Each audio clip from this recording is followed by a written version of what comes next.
Raising your vibration, because that's in this season, that's what it's all about, raising your vibrations. Come on in, come on in. Thank you guys for joining. Continue to like, share, follow, invite others in.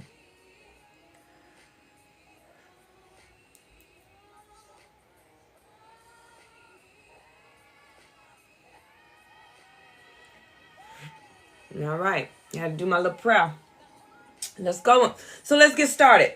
So you got the healed and the unhealed. A lot of people is like, what is unhealed? A lot of people look at being unhealed, it means that it's something, some trauma issues,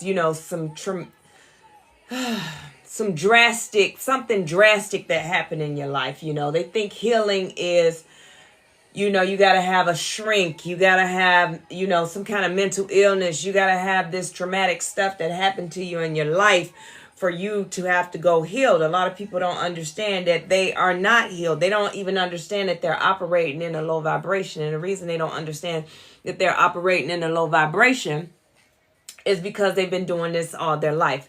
Their mothers do it. Their brothers do it. The grandma did it. The pastor did it. All these people did all these things.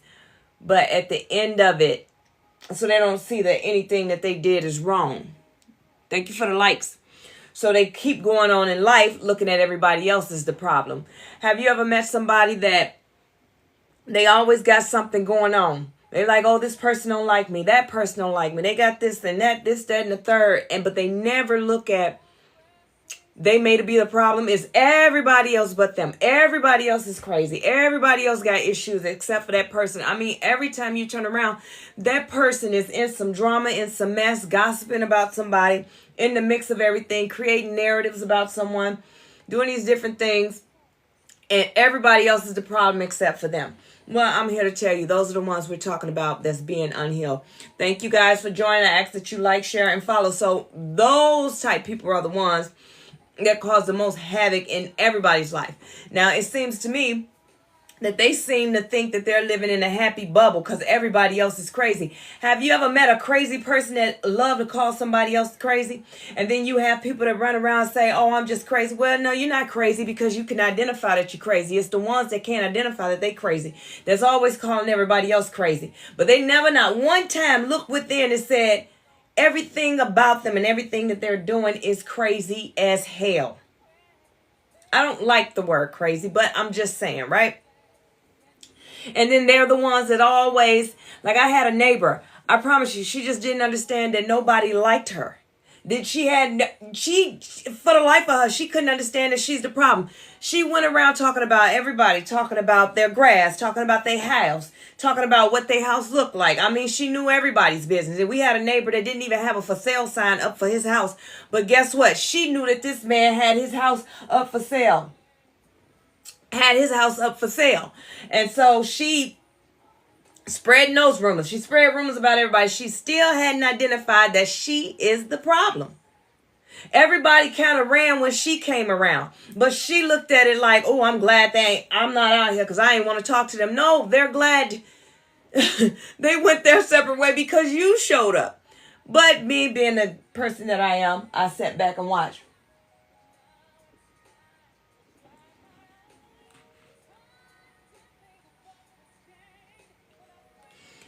Okay, let me see what's going on here. So all of that, within all of that, it's like you need to work with self and stop worrying about everybody else. I'm a no nonsense type person. So if you're gonna come in the comments with all this crazy stuff, just go head on because this platform is all about self healing. I don't have time for it. But what I'm trying to get to is you have to identify yourself, working within yourself, healing yourself. Because 9 times out of 10, you might be the problem. You might be the one that everybody's trying to get away from. Blessings, baby. No one likes to look within because looking within hurts. People that don't like to work on themselves because they have so many issues and layers of it. It is scary. It scares the hell out of them. So they don't want to deal with and uncover their own problems and their own issues. So they like to project on other people. No, they can't face it. The truth hurts, and it really do hurt. It hurts really bad. It hurts really, really, really bad when you're in denial. But if you're willing to accept it, do a self-reflection, as I talk about in the book that I wrote, Trinity Walk to Self-Love. If you're really willing to do the work, I'm telling you, it will be very beneficial for you and others. Yes, thank you for the follow. So with the unhealed version, they are obsessive. They're possessive. They're insensitive. They're very ignorant about things. They're one-sided. They're tunnel vision. They're one-sided. They see things one way, and that's their way. They don't look outside the box. They're in everybody's business. Listen, they minding your business better than you. They know how to do your job better than you. They know how to date your husband better than you, treat your husband better than you, treat your wife better than you, date your wife better than you. They know how to do all these things better than you, but yet and still they're down here in low vibrational without anything and steady looking up at you and envious of you, looking at you like, well, how did you get there and this, that, and the third? Because I could have did this better. And why is this person with you? That's what an unhealed person do. Yeah. Right. So you got to look at it like this. If you're unhealed, you're going to be in agreement with everything that person say. So like a neighbor I had, because I was healing, I'm still healing. I'm going to constantly be healing because I want the best of me. I want the best version of me at all times.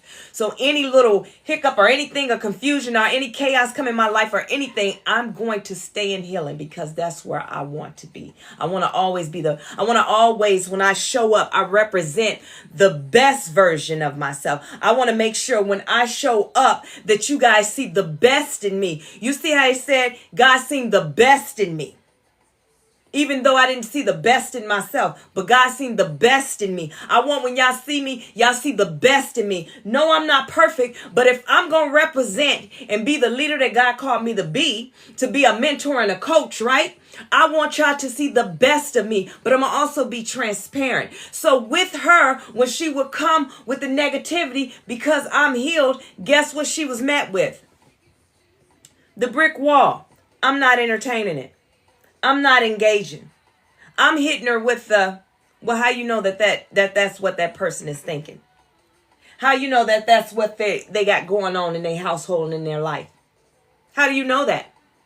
That's what I'm hitting her with.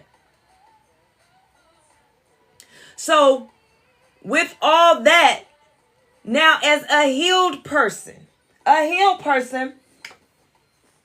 you know, we go through life. Let me see. I'm sorry, guys. My screen is over here as well. And I want to make sure I don't miss anybody. Thank you for joining. Thank you for the likes. Thank you for the shares. Now, a healed version of yourself. You're going to drive through life, right? You're driving on the road of life. You're in your car. This is where it happens. When I say no nonsense, when I say zero tolerance, this is where it comes from. We're in the car and we driving. You the passenger, I'm riding. We stop by and get two more people. They in the back seat. We're riding. And as I'm going through my life, you constantly saying, turn right, turn right. I'm like, no, because I know my path. I know my journey. My journey is to go forward. And you constantly telling me to go right. And you threaten me with the big bang of, well, just let me out then. I'll go right because you don't know what you're doing. Guess what? Once you decide to exit this vehicle, I'm locking the door and I'm going about my business. Now we got two in the back. Now they done seen I dismissed you because I'm not going to let you take me off my path because I know I'm allowing God and the Spirit team to be my navigation. So I'm driving. I know what I'm doing because I am me. I am in charge of me. I know my purpose. I know who I am, whose I am, and what I am. I know where I belong. I know everything about me. But since you wanted to come into my life and tell me to hook a right, you got to go. Because if I hook that right, then I'm going back to low vibrational. What am I healing for? So you gone. I locked the door. Now the two in the back. Now they look at each other like, oh man. They not saying it, but one of them think, man, she tripping. The other one like, wait a minute, let her cook. Let her cook. Let me see what it's going to go. Because he confused. He or she is confused. They trying to figure out, who should I rock with? Should I rock with old girl and buddy right here that she just locked the door on and this one about to be on his way out because he's doubting? Or should I just see what's going on? Like, that's right. So here I go. Now I'm driving and you got Buddy in the back. See, he's not going to say the same thing he did. Now he want to pick and poke the bear. See, this is what I'm saying. Now, I'm Coach Nye. I still cuss a little bit. So prepare yourself for some things that may say, I'm still working on me. But listen to this. Now, he in the back. Now, he want to poke the bear. Now, see, it's a bitch that lies dormant in me. And she lies dormant in me because of who I used to be, but who I am today. But when you keep poking the bear, sometimes she peeks up, and then I got to go to God and ask him to forgive me for that because I'm trying to be a better version of myself, right? So now he over there about to poke the bear. Now he about to instigate. So you really had to throw her out like that because she told you to make her right? What make you think that you know everything? I'm just playing. You know how they like to play and say this. I'm just being the devil's advocate. I'm just saying, okay, now you're going to keep playing. So now he's waiting on me to respond because he want to go tick for tat with me. But I'm not going to go tick for tat with you because I'm on a healing journey. And when you're on a healing journey, you identify the red flags and you know I'm not even about to entertain that, because if I entertain that, I might turn around and put my hands on him and throw him out. So I'm not even going to do that. So I let him keep.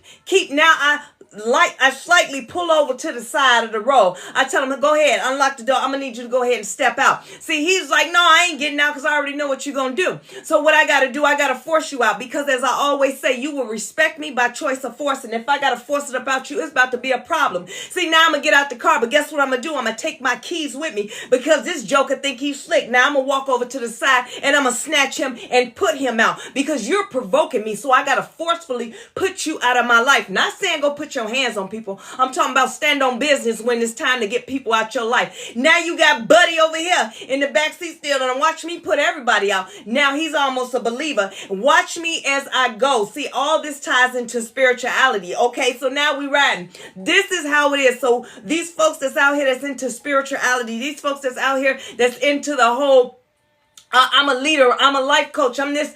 Follow me. Follow me. Well, how they going to follow you if you don't even know how to get the directions? Because who is your navigation system? So anyway, now I'm leading you, and the one in the back is sitting back saying, okay.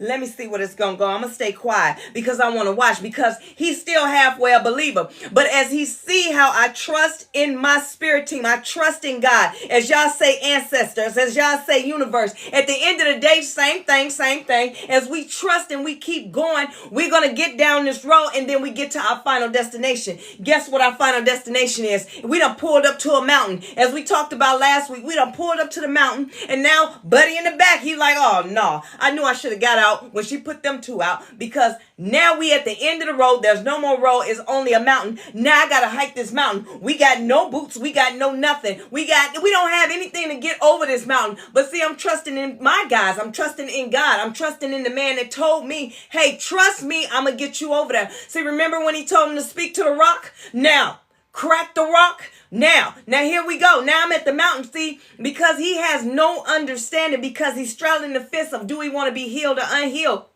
And he has no sense of understanding that, hey, maybe she got a plan. He's already self-doubting, but he's not letting it come out verbally. See, this is the thing. When you let it come off your tongue, it becomes a curse. It becomes a thing. It becomes against you. So he reels that back in and he stands there and he just watched. See, what happened for me, because I believe God moved the whole mountain out my way, because he knew Coach Nye was coming. And when Coach Nye come, that means she's coming in belief. She's coming. She's leading somebody. She got somebody behind her that's about to show them right now how to be a believer. believer. He's about to show him right now, because everything that you do, God has to get the glory. So now I'm about to allow God to get the glory, because now he done moved the mountain. Now he's a believer. Now he's on the right path of healing, and he trusts in the process.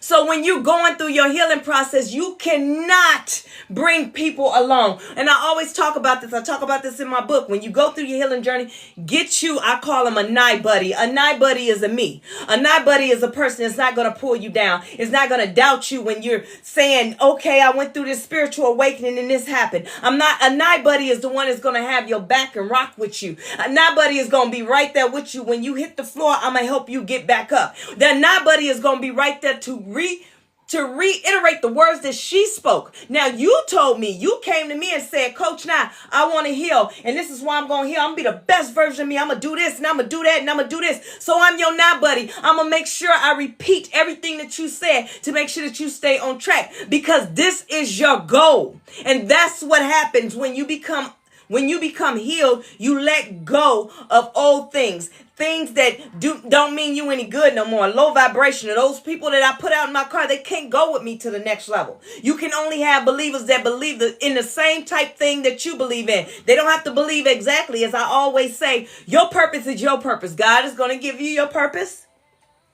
just like he's going to give me my purpose. My purpose is not going to be your purpose. He's not going to speak to me the way he speaks to you. On my healing journey, guess what? If I was to tell people all the things that God talked to me about and showed me and said, they wouldn't believe it. They'll say, oh, you a liar. Well, I don't blame them. And the reason why I don't blame them, because it wasn't for them. What's for me is for me. And that's it. So carry on. And if they're not willing to go with you and fight with you, then guess what? They don't need to be anywhere around you. Drop them. And that's what happens when you're on your healing journey. You're not obsessive anymore. You're not frustrated anymore. You're not angry anymore. Yeah, I still get frustrated. I still get a little upset, but I have to, because I'm healing, because I know who I am and what my purpose is, I realize I have to reel that in, because I can't stand in front of people as a leader and teach self-love, but yet I'm out here acting a fool. It don't make sense. It's impossible. It can happen, but it ain't right. Yeah, let me cook. Corkia Tarina. Thank y'all for the likes. Thank y'all for the shares. Thank y'all for the follow. You know, when you healing, you look at things a whole lot differently. For me, unhealed, we're going to look at it two ways. Let's look at it in a natural, and then we're going to take it into human. Okay, so when you're unhealed, you want what? When you go out, you see a puppy, you just think they're so cute. You want a puppy. You want them to stay a baby, because when you unhealed, you a people pleaser, a person that wants to just love, just give all love, just love and love and love and just take care. And, you know, as they say, do the wife material, you know, acting like wife material, because that's who you are. Because you want to just carry that little puppy everywhere. All, you know, just so beautiful. But when you healed, you look at puppy. I don't want no puppy. I want me a big dog. I don't want no puppy. See, when I was unhealed, I was messing with little boys. I was messing with puppies. But now that I'm healed, I don't want no little boy. I want a big dog. And I want a big dog in my life. I want a big dog that's going to help take care of me. I want a big dog that's going to have my back, that I don't have to do everything. That's what I want in my life. See, things change. You see things differently. You can't come to me the same way. You can't come to me in any type of form. And a puppy, a little boy, don't have to be someone that's younger than you. It could be a grown man. He can be in his 60s. He can be in his 50s. Because the maturity of the mind, he's still a puppy. He never had the responsibilities of having to be a man. Now that I'm grown, you can't step to me like you used to. I'm not here for it. I done got hyped up. Let me calm down, because I'm over here yelling. That didn't mean to. Sorry, y'all. But that's what I want. And when you're healing, that's what you look for. You start looking at and you become embarrassed of the things and the people that you dealt with. Thank y'all for joining. Thank you for the likes, shares, and follows. You don't look at things the same way anymore. And a big dog, that's going to be a grown man. It doesn't matter if he's younger than you. It doesn't matter if he's older than you. He's a grown man. He's a healed man. A healed man. That's what you want in your life. You can't be healing and then trying to go out and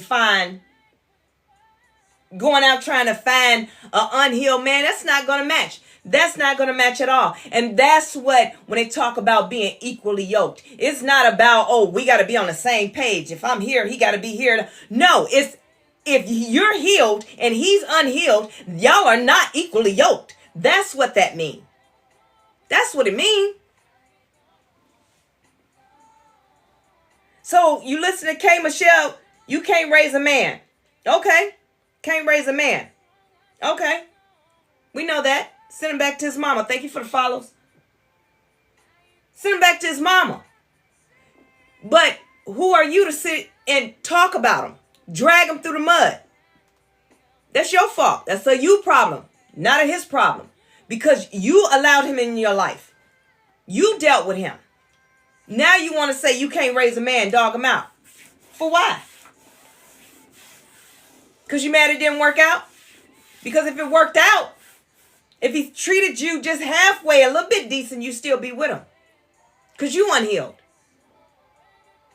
No, you have to, in this season, it is so important for us all to get on the vibration of healing. It is so important. It's very important. Very important. Because you're not going to get ahead. You got some people like me. I was very successful in my career. An unhealed, unconditional loving type of person. That's what I gave. Unconditional love from an unhealed place. And I was very successful in my career. At least that's what I thought. I was in my career and I stayed. But I always felt like I was supposed to be doing more. But I never got to that point.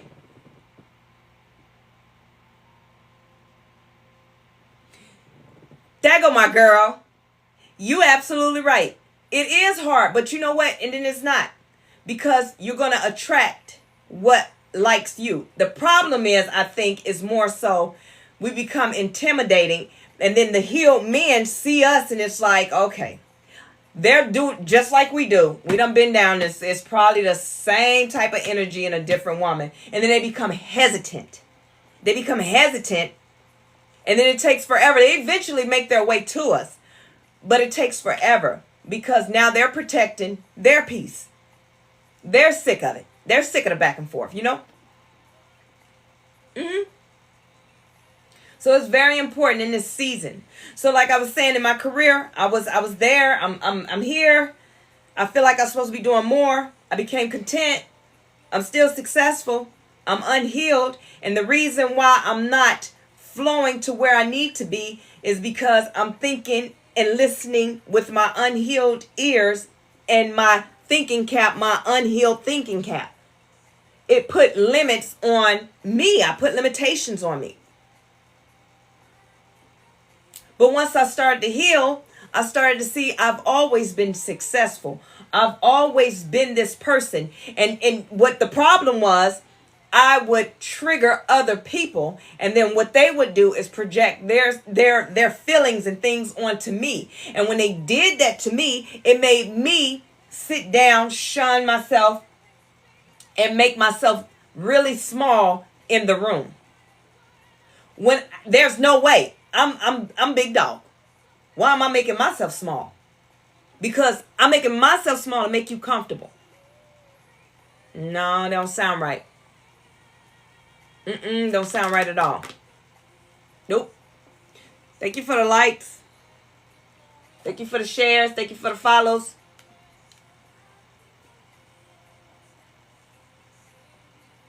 So yeah. So it's so important in this season to raise your vibration. Become the best version of yourself. Because this here, in the next couple of years to come, This is the season that I feel strong, and I know that this is going to be nothing but abundance and blessings unless you do not get on the train to heal, so you can see through the illusions and take off and lift the veil of what been put over you since your childhood, telling you that you're not good enough, or this will never happen to you. Let me explain something to you. I remember when I got out the military, right? I remember I was talking to this guy. I'm not even going to, but I was talking to this guy, and he was telling me, I was like, you know what, I need to get me a job making about $30 an hour. Now, see, back in 2010, I guess that was an unheard of number, but to me it wasn't. I'm like, okay, I need to be making $30 an hour. This is me, right? That's a lot of money for them, right? Thank you for joining. So 2010, he told me, he laughed. And this was a family member. Laughed at me. Ha ha ha. What make you think, in the exact words, what make you think you gonna get $30 an hour? Now I'm confused, because I'm like, why would you not think that I could get that much money? And then when I got the job offer and I showed him, well, this is now, what do you mean? He's gonna say, well, I didn't, bless his heart. He said, I thought that's what doctors make. Well, something wrong with you if you think doctors only making $30 an hour. Now, this was in 2010. $30 an hour was great money now. Don't get it twisted. But the fact that he was so quick to drag me. No, he didn't know my worth. He never knew my worth. Like I said, it was a family member. He never called me out on my worth. He always made me feel like I was the smallest one in the room. And if I didn't show up at the smallest one in the room, I became the butt of the joke, so everybody can look at me and laugh and make me the smallest in the room. Thank you, baby. Thank you, sister. So with that being said, I didn't shut down and say, oh, well, you probably right. I really stood on that. I stood on business. I meant that. Like, what is he talking about? I didn't go and hide and say, well, I'll accept anything. No. I had a friend tell me, oh, well, you must be living out your means if you got to make that much money. What is wrong with you? She told me if $18 an hour was good. I said, what's wrong with you? Now I'm sitting back and I thought, maybe to myself, I'm the problem. Maybe I'm the problem. But guess what?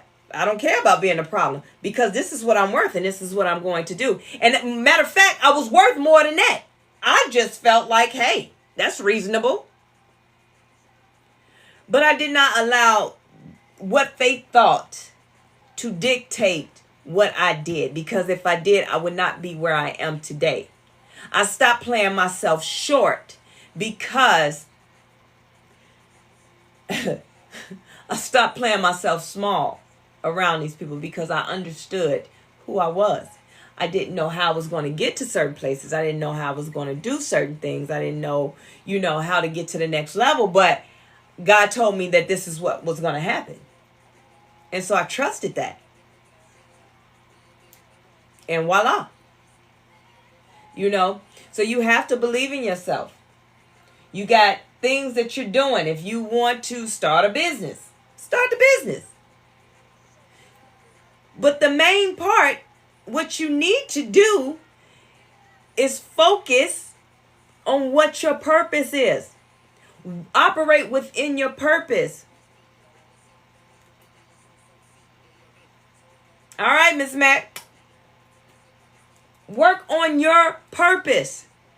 When you start standing, thank you for joining, beautiful. When you start standing in your purpose, and your purpose alone, and operating in your power. Yes, and start operating in your power, then guess what? You can move mountains. Nobody can tell you anything. I think the hardest thing for me, and probably a lot of y'all, about the journey is learning how to stand in it, right? Believe in it. Hey, beautiful. And believe in it and trust the process. I think that's the hardest part of the journey, because what happened is you have so many people, family. This is the one. Family. They're going to call you crazy. When you decide to go and heal and go through the spiritual awakening and really wake up to what is, right? taking the illusions off. That's right. Take the illusions off of what the pastor you grew up with all this time, all these years, that everybody listened to that pastor, or everybody listened to grandma, or everybody listened to this, because they listened to that because they didn't know any better. It's not that something wrong with them. They just didn't know any better. That's what they knew in that moment, and it worked for them in that moment. And then they pushed those beliefs on us, and they pushed those beliefs on us because they felt they was doing the right thing. They didn't push those beliefs on us because they didn't love us, or because it's just because they didn't know any better. This is what they knew. See, what they knew, they always taught us. Remember how they taught us. Our grandparents, our moms, and our family taught us. So their parents taught them how to operate without having a washing machine, right? So they knew how to scrub on that one board. Y'all remember that board? You scrub your clothes on that board in a sink, right? Yes, you scrub your clothes on that. And then, you make nothing out of something. Go get some duct tape. Duct tape worked on everything. Your window broke on your car, get some duct tape. Your headlight hanging out, get some duct tape. Listen, they taught us about duct tape and we used it everywhere. Your kids acting up, duct tape them on the wall. Let them sit in time out. Duct tape was everything that we needed. So they taught us. So now that if the power went out in my home, if the gas went out in my home, I know how to take care of my children. I know how to wash without a washing machine. I know how to clean without having the Awesome and the Lysol and the different things like that. I know how to make sweet tea with just the bags and make a whole gallon of it. I know how to make lemonade out of just looking at some lemon. I know how to do these things. I know how to cook. There's no gas. There's no stove, no electricity. I know how to go outside and make a fire and cook for my kids. I know what it's like to not have. So I know what it's like to make it happen without having nothing. See, this is where the buck stops. I got that. Thank you for teaching me my life skills. I thank you for teaching me how to survive. But then the Army taught me one other thing. It taught me how to hunt. Right? So you hunt me, I'm hunting you. You can't come for me because I'm already watching you. So thank you. So you have to take what you need from situations. So your childhood, you take from it what you need and discard the rest. So thank you for the life, teaching me how to survive. Right, thank you. But everything else have to go. So I don't want the whole thing of, well, we did it like this. Or listen, the one that I love to hear. Oh, it's okay if we talk about each other because we family. You crazy. You cray for real. It's no way that you about to sit up and talk about me and I'm still going to be cool with your family or not family. You got to go. You cannot be a part of my journey. I cannot allow you to be a part of my journey because what you just showed me is, hey, soon as you get what you got to get and you do what you need to do in your career, I'm going to come in and tear that down, but it's okay because we family. No, you crazy. Get on up out of here. You have to cut things off. Guess what the pastor said? You have to do this. Listen, you sanctify, you got to wear a long dress, you got to put your makeup on, excuse me, let me take that back, reel that back in before I get smacked down. You can't wear any makeup. You better not even think about cutting your hair. You have to look a certain type of way, kind of almost in a sense of you have to be very unattractive, okay? Your man gonna be in the church, so he's used to seeing the long skirts, no makeup, and hair pulled back in the ponytail. So he's used to that. So guess what? He gonna think you fine. So now you got Baptists, you can dang near be on the end of being butt naked and that close to sinning, this close to sinning, and you're good. You're good. Don't question God. Well, if I don't question him, if I don't ask a question, well, how am I going to find out something? See, this is why the generational curses was there. And this is why your bloodline didn't get too far. And the reason why they didn't get too far, because they never asked questions. They never looked to see what was on the other side. Let me tell you something. It was a story about a deer. So the man put a string up, really low string. And the deers would get to that string. And even though they could just step over the string, they would always run back. They would always run back. They get to the string, knowing that they could step over it, and they will always run back. Now, it's really low. They could just step over it, but it was the fear of the unknown. It could be a trap. It could be all these different things. So I ain't doing it. So what the baby deer do, just like the newer generation that's coming in, the baby deer said, I don't understand what the problem. He watched his mama go up to it and walk back. He looked back at the string. Watched his daddy go up to it and walk back. He looked back at the string. He watched his aunties and them come. His cousins came and walked back. He looked at the string. He said, no, I'm going. And when he went over, now everybody with the deer looking at the little baby deer, like, now how'd you do that? That is the new generation. They stopped with all this religion and all this because I said so. Do what I say. No, you're not going to tell me what to do. And see, we wasn't that way. They came in this world with the veil lifted. We came in this world having to figure it out after we got older. And some of us won't even figure it out. Some of us won't even awaken because we so set in our ways, because we look at it, it worked for us this long, so I'm not going against what's been working for me. It doesn't mean that you're changing your God. And just like we talked about yesterday, listen to this. Listen to this very carefully. In every religion, everybody is a different God. In every religion. In every religion, you got the God of water, the God of thunder. You got the God of this. You got the God of that. You got the God of this. You got this God and you got that God. Everybody got a different God. But guess what they got, though? They all got the same devil. It's only one enemy in every religion. It's only one devil in every religion. But there are so many gods. But everybody know the same enemy. Now, how does that make sense? How does that make sense? That's how much power the enemy have over us to listen, no matter what happened in life, I'm going to be here. Everybody going to know me. But you're going to question him. You're going to question that God or question that God. You're going to question all that, but nobody's going to question me. And sometimes y'all give him so much credit. God be done put a roadblock in front of you, right? Like, nope, stop.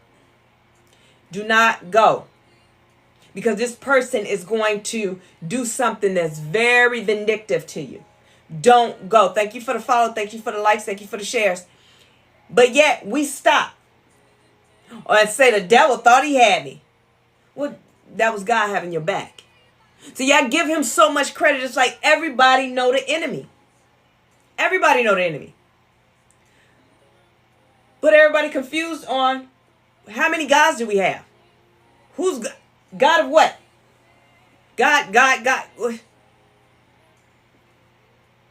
Do you understand? Hold on. God of what? God. Do you understand? Hold on. God of what? God. Do you understand? Hold on, let me put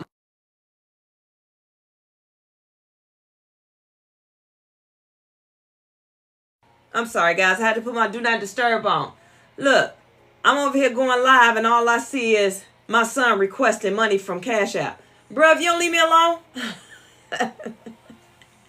get you a job. But no. So, hold on. Let me get up in here.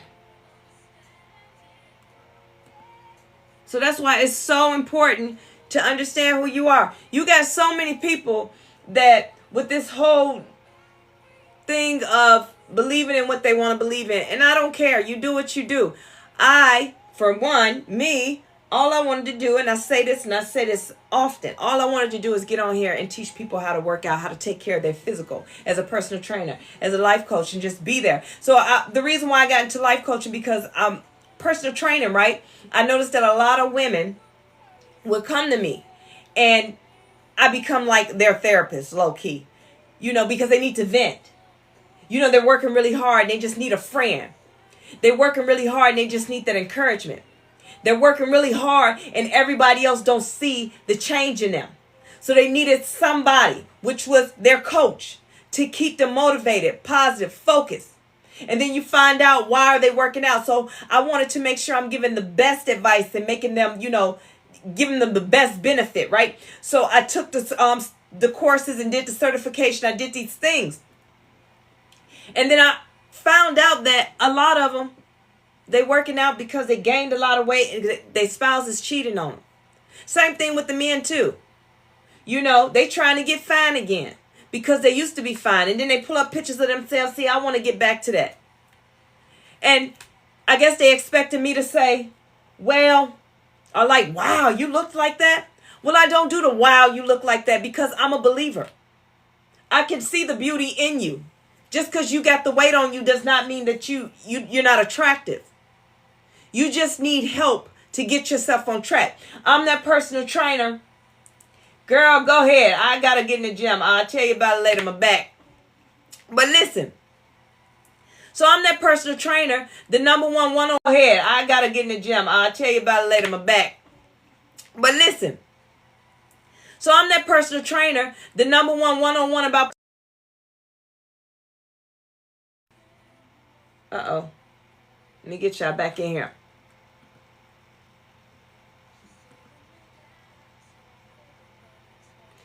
All right. Sorry. My battery low. I'm waiting on one of my kids to pop their head in so they can bring my charger.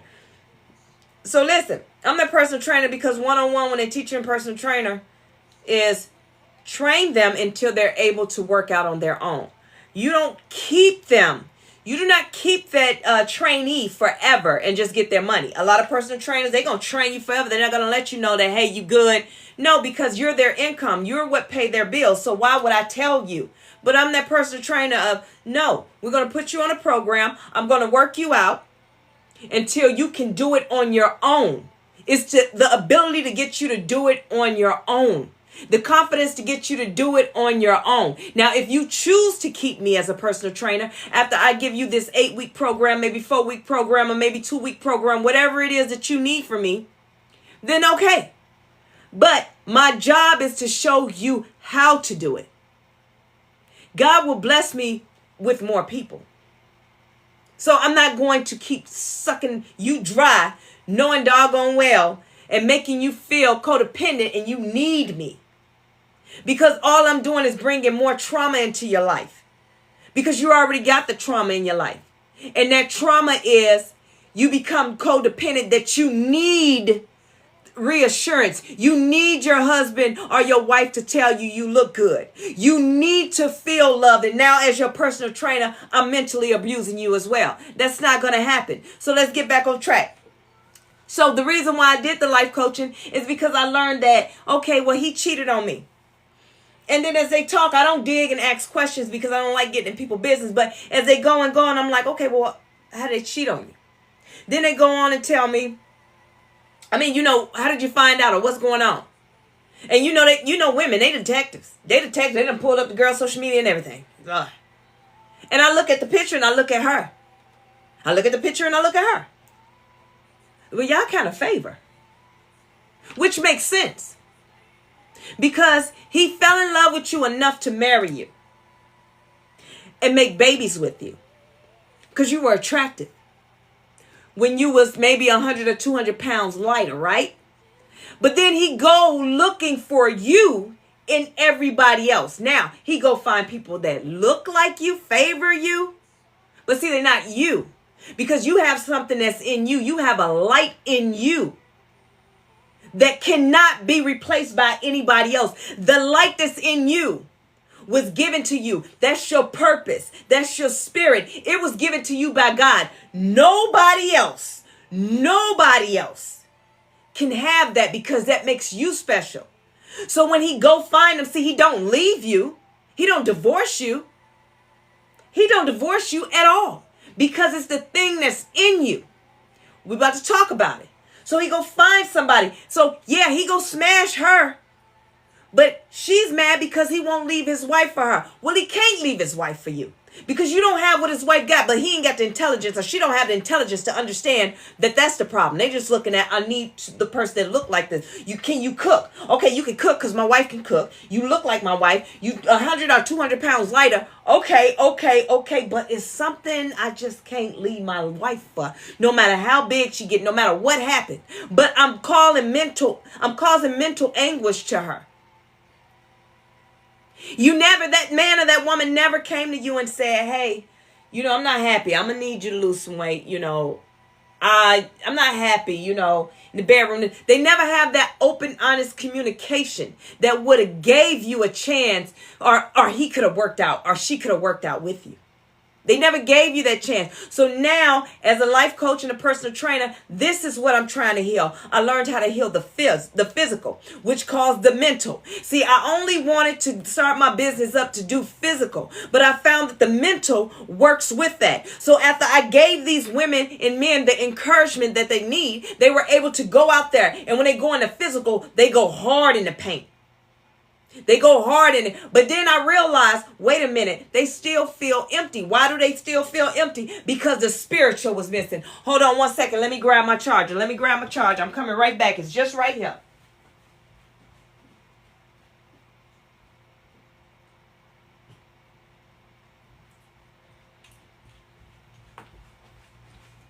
Hold on.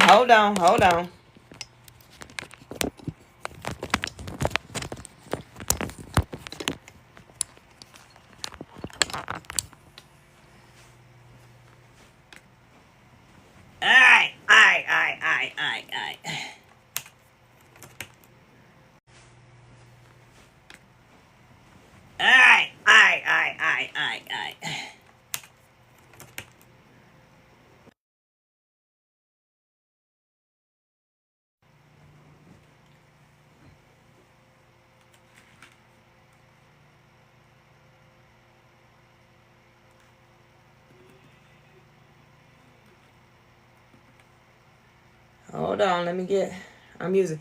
So yeah, the spiritual, they missing the spiritual piece of it. So once I start introducing the Trinity, that is the spiritual, mental, and the physical. There's a spiritual, mental, and the physical. And I introduce that. I introduced the spiritual and the mental with my physical into the Not Fitness business.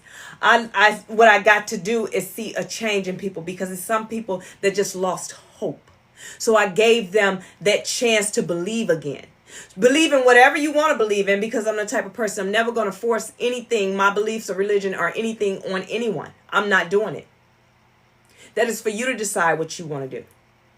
I am just here to do what God tell me to do. I get on here and I say, okay, I'm going to talk about this, that, and the third. And I never end up talking about really what I want to talk about, because I have to understand what my vessel is. So let me explain something else to you. When you're healing,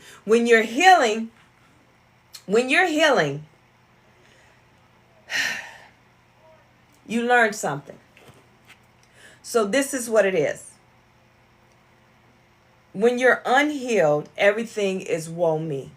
Even though I've always been a good person. And I will always say, I didn't even do nothing. Why is everybody bothering me? Why is people bothering me? What's up, Pop Hood? Why is everybody bothering me? I didn't even bother anybody. And it became everything is about me. Thank you for the likes, Disa. And why is everybody bothering me? Why is this happening? Why is that happening? Because I was unhealed, and it was the woe me shock effect. For years. Now that I'm healed, I understand that it's not happening to me, it's happening for me. Because in the long run, what he's trying to, because I'm now entering into my purpose. And in my purpose, I need these things to happen, because I have to stand strong. Because whatever he's using me for, what I'm going through, I need these things to happen, because the next step that I'm about to go to. Because I got to have a little bit tougher skin. I got to be able to look at, when people come in the comments sometimes, they say some of the craziest stuff. I got to learn how to just look past that. I got to learn how to not let those negative comments bother me. I got to learn how to understand that these people are put in my place for a reason, and I need it. And I'm glad June 747 fly. Listen, God bless. These things are happening for a reason. And here's the reason why. And once I start understanding why they're happening, this is why. Because when people come for you, in those moments, you have to say, God, what is it that you need me to learn from this? What do I need to build from this? What is it that's happening? Why is not so much why, God, why? It's more so I need understanding so I can connect what needs to be connected. Thank you for the follow. So I can move past this. And then I had to learn that What I'm doing has nothing to do with me. My whole purpose here on earth, everything that's going on in my life, everything that's happening to me in my life. And so you have to be healed to understand this has nothing to do with me, has everything to do with his glory, has everything to do with him. So God is using you right now. And yes, it hurt like hell. It hurt sometimes. It hurts so bad. And it's like, God, I don't want to be your strong soldier no more. You know, you hear people say that. I don't want to be on the battlefield no more. God, I need a break. Why you keep giving it to me? But if God chose you, then that is something. Think about Job. When the devil went to him and said, hey, you got this hedge around him, I can't touch him, and this, that, and the third, he was like, I don't care, I can take the hedge from around him. This is what you can't do to him, but at the end of the day, I'll give you free range with him, and I bet he will not waver. He will not run. He will not do any of these things. He's going to stand 10 toes down. Yeah, he might shake a little bit because sometimes it hurt. Because when you have pain, severe pain, you shake because your body goes into shock sometimes. You're not dead, you just shake. You become real cold. So yeah, he got a little cold. He got to shaking. He probably even passed out. He probably just was like, you know what, I'm done. But he jumped back in the game. How many of us have said, you know what, God, I'm done. I don't even care. I'm sick of this. And then came back to him and was like, you know what, God, I'm so sorry. Use me. I've done it. And so you have to look at it as a privilege that he's using you, because he's telling the devil, not that one, Coach Nye. No, you might have been able to do it to Nye. Yep, that's right. They can carry the load. You might have been able to do it to Nye, but not Coach Nye. See, when I became healed, I became Coach Nye. I became this character that I talk about in my book, Malia. It means strength, a queen. I became that. But you would have did that to Nye, because Nye was unhealed. Nye was going for whatever. But not right now. Not Coach Nye. Go for it. And God, go ahead and take the hedge off. Like, all right, go ahead. Let me see your best shot. And then he come back like, okay. Now, I know a couple of weeks ago, a couple of months ago, a year ago, the Nye that I knew, all I had to do was just snap my finger, you know, bring a dude, whisper in her ear, bring her a puppy, bring her a little puppy. Now she over there talking about, I don't want no puppy, I want a big dog. Now she over there talking about, let me cook. Now she over there talking about, I rebuke them right now and cast them in the pits of hell. And if they not allowed in the pits of hell, send them to dry places where they can't attach to anyone. Now she over there talking about some, I am powerful. I'm standing in my power. Who is she? And how did you get her like that? I done did everything. And that's how it is. When you're unhealed, it's the little things. When you're healed, you confuse the enemy. He don't know how to attack you. He don't know which way to go. He doesn't know. He's trying to figure it out. And that's why it's so important in this season for the, you know, you hear all these people talking about, you know, it's the awakening. You have to wake up. You have to wake up. A lot of them, they understand the task. They understand the mission, but they don't understand the depths of it. They just know the surface level. And that is to say, awaken. To say, I'm into spirituality. But they don't know the depths of what takes with that. It takes consistency. It takes heart.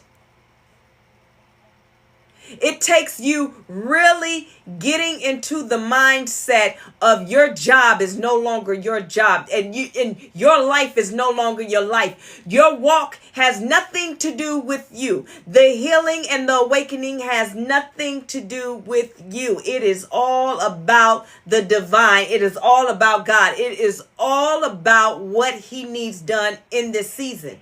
But you got everybody running around here, I'm ascending master. But what you gonna ascend though? I'm the high priestess. The high priestess of what though?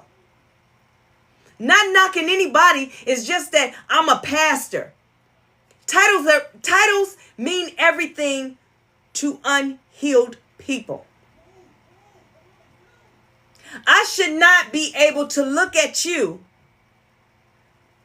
and say, if I'm healed, I should, matter of fact, listen. So you got the ones that go get all of the decor and all the piercings and all this, you know, protection and all this stuff and all this, that, and the third. And they walk around here, you know, with all this stuff on.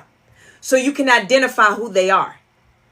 Just like you got some pastors and bishops, they go get the cloak, they go get, everything that they need. So when you see them, you can identify who they is. But what if they stood in their power, and when we see them, we automatically can see them because what shows up first is the spirit? What do you mean, Coach Nye? As we've been talking about this. What do I mean? It means that when you open that door and walk into an establishment or anywhere that you go to, everything stops. The music stops playing. Everybody turn around, look at you. Everybody staring at you. Everybody trying to figure out who you are. That's what their face is saying. But their spirit in them is telling them, oh, snap. They done showed up. They done showed up. Because the spirit knows your spirit. You're able to walk in and change the whole dynamic. You got some people with kindred spirits. They're going to look at you and get joyful. Remember when Mary met with her cousin? John jumped in her stomach. Jesus jumped in her stomach because the spirits knew each other. So when you walk into that establishment and you see that one person and they just smile at you, you don't know what they smiling at. And you smiling back. This the spirit in them sees the spirit in you. But then you got them ones with their face balled up, looking you up and down, and this, that, and the third. What you gonna do? You gonna shrink? You gonna make yourself smaller? Or you gonna stand in your power and say, "Oh well, I know I'm disrupting your spirit, but that's a you problem. That's not a me problem." You cannot in this season. You cannot be around here apologizing for standing in your purpose and operating in your purpose. No. How does that make sense? I'm mad at you because you are being who you are. It is so many people out here, even your friends and your family right now, that is upset because you're being who you are. You're being who you're supposed to be. You're not being anything less. You're being who you're supposed to be and who you were called to be. Yeah. And they're mad. They calling you out. They talking about Nye. They talking about Nye, my old me, my past. They talking about me, the old me, the Nye. They're not talking about Coach Nye. See, Coach Nye has entered the building and pissed everybody off from my past because I am no longer. Coach Nye has entered the chat and pissed the enemy completely off because he don't know how to come for me. Thank you, Green Thumb Queen, for the follow. Listen, the enemy is pissed because he don't know how to get to me because he tried in every way possible to come for me. But what I keep doing, I keep changing it up. I stay 20 steps ahead. It ain't no 1, 2, 3. 20 steps ahead. Because you cannot get next to me. I will not allow you to even get in my space. You can't be my friend. And what do I mean by that? See, when you healed, you start seeing people for who they are. So when I start healing, I start seeing the people I would call friend. They ain't my friend at all. Even though I knew it all along, it's just that now I'm sitting in it like, I think I'm mad. Because I let these people play me forever. All this whole time they've been playing me. But because I'm healing, I go within. Don't get it twisted. I be in the mirror in my bathroom going off of what I want to say. Don't get it twisted. I be in the mirror in my bathroom going off of what I want to say. Because I need to get it off my chest. But I'm not going to go to them with it. I'm over it. I see, I identify, and I let go. And that's that. Sometimes, he'll have people that did me wrong, have me shut up in the moment. And then somehow those same people come back later on, months later, years later, and they feel like, okay, time has passed, so I can come back to her and she'll be okay. Yes, I'm going to be okay because only a healed person can get past it. See, listen, only a healed person can look at it and say, all right, it happened. I'm never going to get an apology. I'm never, we're never going to talk about it and have an open, honest conversation about it. They're never going to admit to it. Oh, well. And to allow that same person to come back around you, right? I allow them to come back around me. And we can pick up where we left off, but here's the problem. Same story, different outcome. Now, when you come around me, it's with boundaries.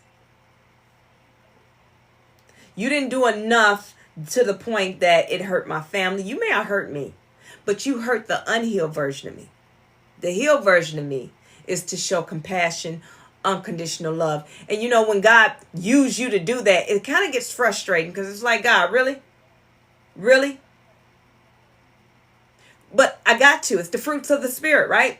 So I sit and I'm kind to them because what God is teaching me is let me cook, daughter. Let me cook. Let me do what I need to do. I know what I'm doing. See, I need that person to come back because now I'm going to put them in spiritual jail. Now they're going to be walking around with this guilt, this shame of how they treated you.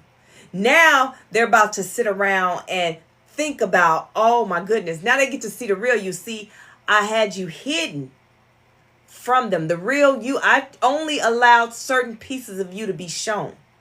I allowed them to doubt. I allowed all these things to happen so that person can see one side, because it's a lesson in this. Remember, my job, my purpose here on earth has nothing to do with me. It's all about God's glory, because this is a teachable moment. Because yes, daughter, I love you, but I also love them, but I got to teach them. Before I take my hands completely off that person, I have to put them in a situation. Hold on. I have to give them a scenario. And I have to give them a chance to get it right. And if they fail it, then oh well. But I need you are the perfect person that can teach this lesson because you listen to me and you trust me. So I have to sit there, and while he bring the people that hurt me back, I have to allow them in, even though I want to say some stuff, but I'm healed now. And it's like, all right, it ain't even worth it. I got you.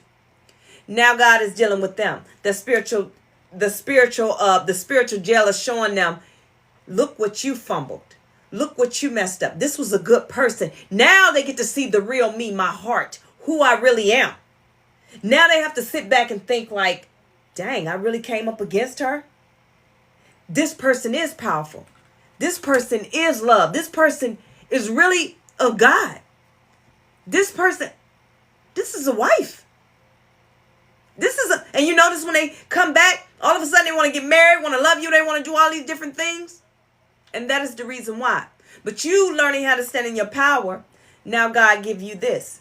Because he's always going to give you what your heart desires as long as you stay in alignment. Now he gives you the option. Now the ball is in your court. Now God gives you the option. Do you want to be with this person? Because he's healed. He's coming through. He's healing. I'm going to work on him. Are you willing to allow me to work on him? Because he's in listening right now. He's not listening with hurt ears. He's listening with I'm a believer ears. Do you still want this person? And usually 9 times out of 10, you don't. And the reason why you don't is because you did what you were supposed to do while you were in that person's life. You learned when you were unhealed, you let people attach to you. And I keep saying this every live. That song hits a little bit different now. I look at it totally different now that I'm in my healing space, in my healed space of everything attached to me wins. I'm not a singer, but do y'all know what I'm saying? And so I thought about it. I don't want nothing that's attached to me. Everything that attached to me took from me, sucked the life out of me, took all my energy, tried to take my power, tried to leave me laid on the floor without nothing. They were succubus. They took from me, and just so that they can have, and they were sitting around and they were happy, gloating, feeling good about now that they up. I'm up right now. They up right now, and I'm sitting down here on the floor trying to get myself up, screaming to God laid across the floor, and I'm crawling and I'm crying. crying and I'm snotting. I'm in the space of depression. I'm in here and everything, all he left me with when he attached to me, or that friend left me with when they attached to me, was all of their imps that was attached to them. So every demonic spirit or spirit that was on them, they left it with me. And I'm sitting here trying to fight. And boy, when I got up off that floor though, I realized I don't want anything attaching to me. But what I will do, the people that I attach to, because now I'm choosing what's going to be in my life. You can't come up to me no more and I can open up with open arms, because I know what unconditional love is. See, I knew unconditional love from an unhealed place. I had to learn how to unconditionally love people from a healed position. Unhealed, I let everybody in. They all attached to me. I'm sorry, I got so many people attached to me. I felt like when Jesus was walking through the crowd and the lady touched the hem of his... Listen, I'm telling you. And he knew his power left him. It went somewhere. So as I'm walking through life, yeah, it's like I'm walking, but I'm not here. I'm walking through life, but I'm not here because I'm too busy allowing people to attach to me.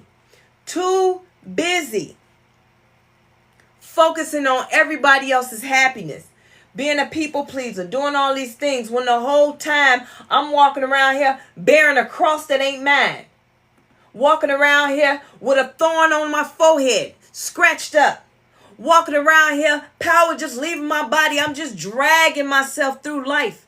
I'm getting up every day. It's like a robot, over and over and over. Same thing, same thing, same thing, same thing, over and over. Get up, get the kids dressed. I have no life. I'm just going through the motions. This is my life. This is my life. Somebody called trauma dump. Okay, listen. Okay, somebody called with this. Then somebody don't want to do their job, so I got to do their job. Then my kids decide to, in the middle of all that, Mom, I know that you're in the middle of crying, but I'm going to need you to stop crying because I need to go get some ice cream because you said we was going to get ice cream today. And it's like, okay, let me stop that. So when you finally feel the need that you got time to yourself to cry, guess what? You going to sleep. You going to sleep. So now I want y'all to really look at that song. Everything attached to me win, because they did. Because you're the abundance. Everything attached to you did win. You were winning too because you're the abundance, but you couldn't see your winning streak. You couldn't see your success because you're so busy dealing with everybody that attached to you. We're not doing that no more. In this season of healing, we're learning to, you cannot attach to me. Excuse me. Sir. No, sir. No, ma'am. Ma'am. No. Can you come get your son? Come get your daughter. Sir, come get your daughter. Go. She keep, oh, you ain't attached to me. Come on. Nope. Peel them right on off. No. Bye. Bye. No, you can't attach to me. It's not happening. Because if I attach to you, then you know you win it. See, I'm going to attach to the people that's going to appreciate me. I'm going to attach myself. Thank you for the follow. I'm going to attach myself to people that no matter what, we're all going to win together. You're going to appreciate me. I'm going to appreciate you. And then we build our circle, right? Because now that I'm abundant, you abundant, we attach with each other, right?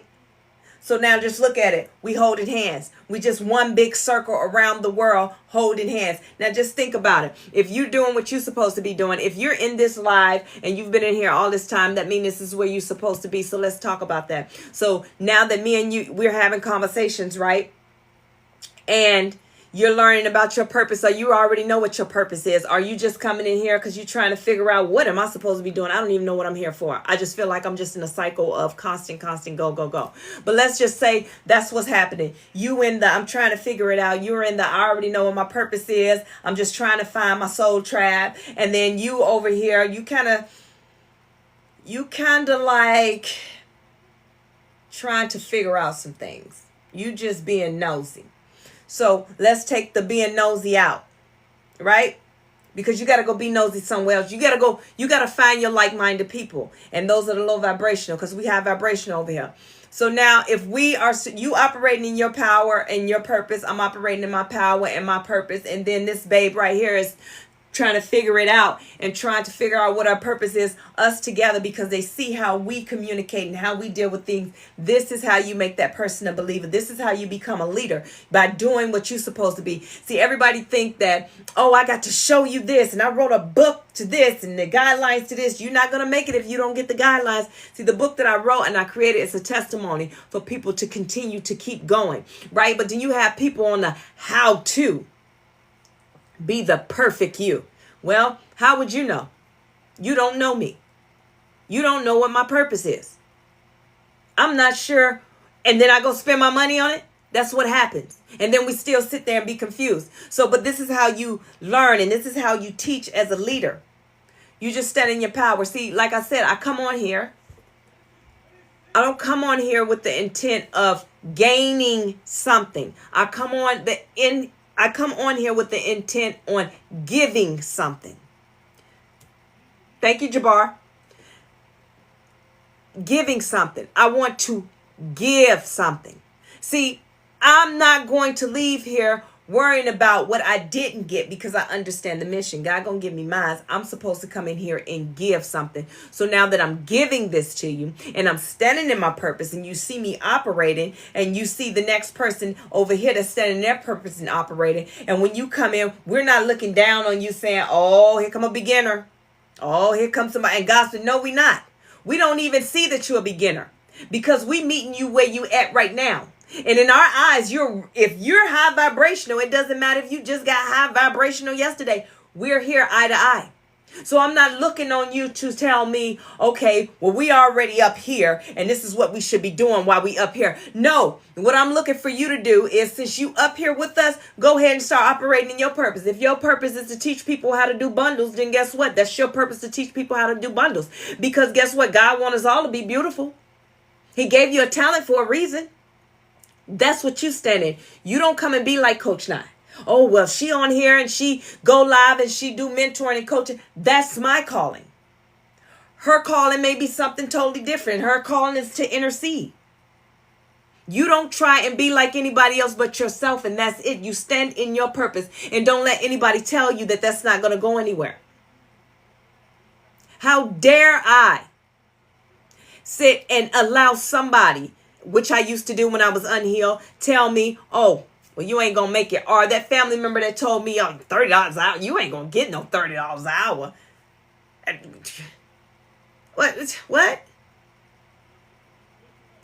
If I listened to everybody that told me what I wasn't going to do, I would not be where I am today. I am where I am today because I believed in myself. Even though I was still insecure, I had a lot of insecurities, but I believed in myself. I had to learn how to stop running back to my family and asking the question, what do you think? You think I should do this? Or what do you think about this? Or what is this? And what is... I don't do that anymore. I'm not asking none of your opinion. Why would I ask somebody an opinion that is not trying to be in the same place that I'm trying to be in? Why am I going to ask you? If you're doubting everything that I do, why would I want your opinion on anything that I do? Does that make sense at all? Does it make any sense at all? No, it don't. It don't sound good at all. Listen, I see this thing on TikTok. It said the first to apologize is always the bravest.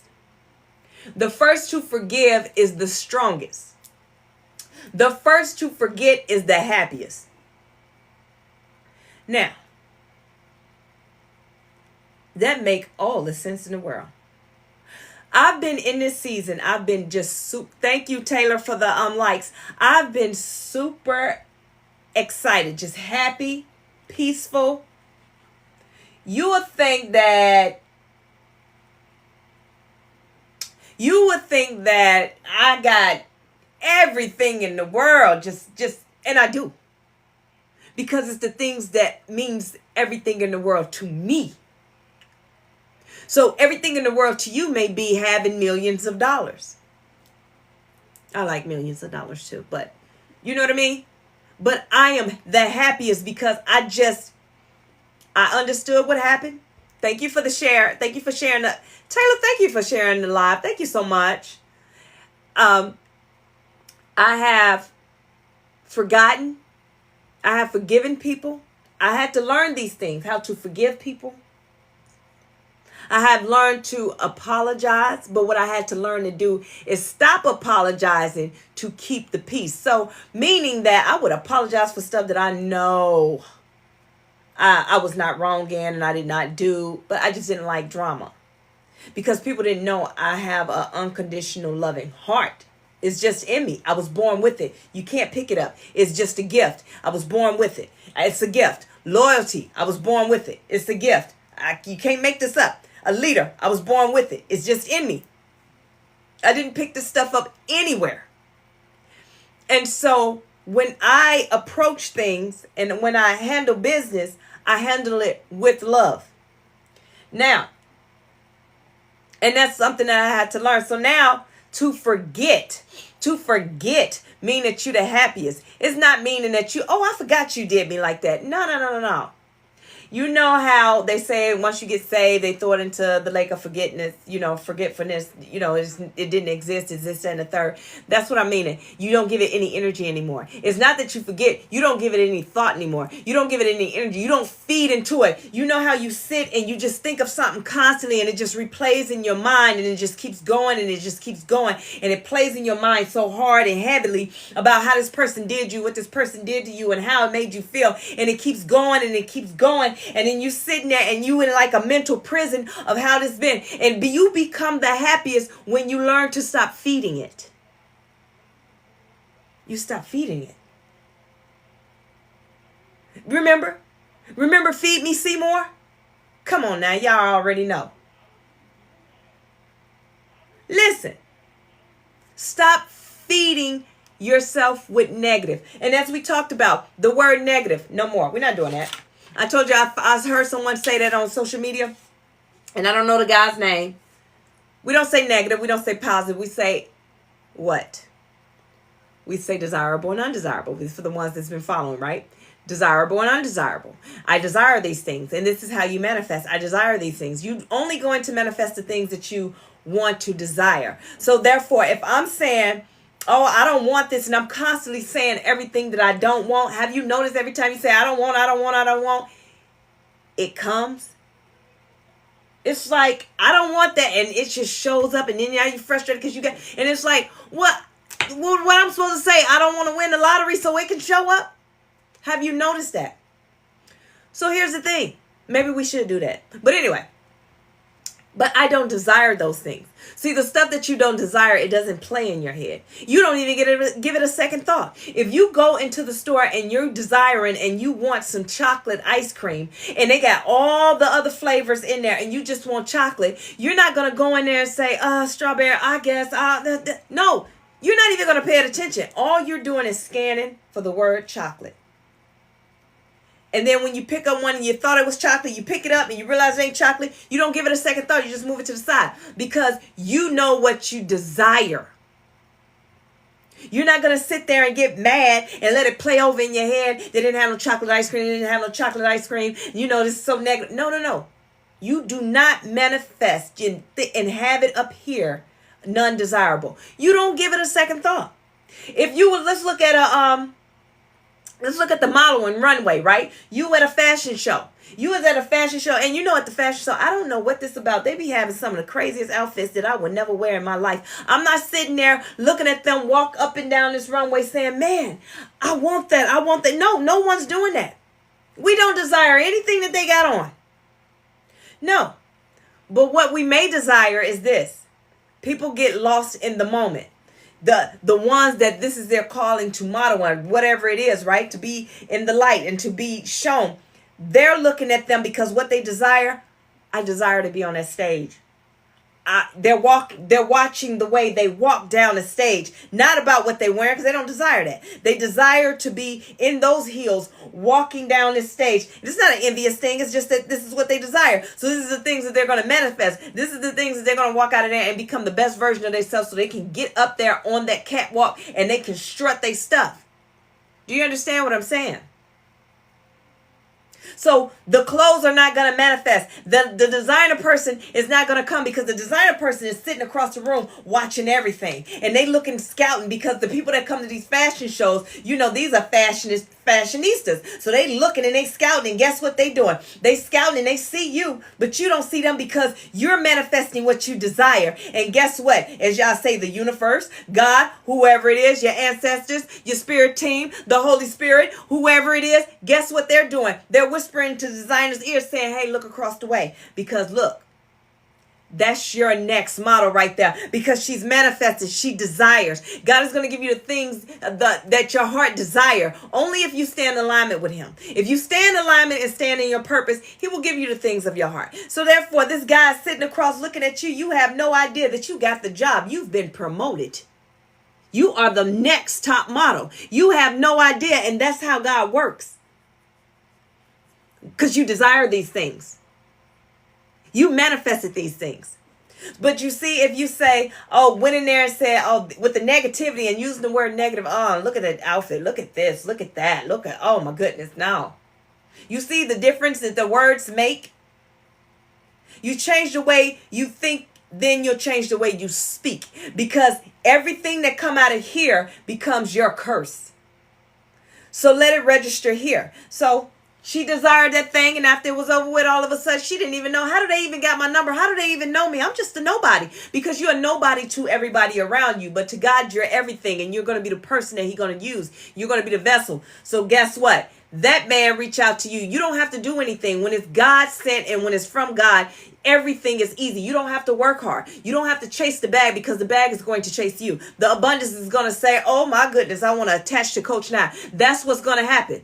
I don't have to chase anything. I'm not chasing anything. I don't have to chase love because it comes for me. The problem is God is sending a whole lot to me. And it's like, hold on now. I'm in a place of I'm happy where I am. I'm happy where I am. So when it comes to the dating scene for me, it's like, okay, yeah, I hear you. But right now I'm enjoying loving myself because it's something I've never done before.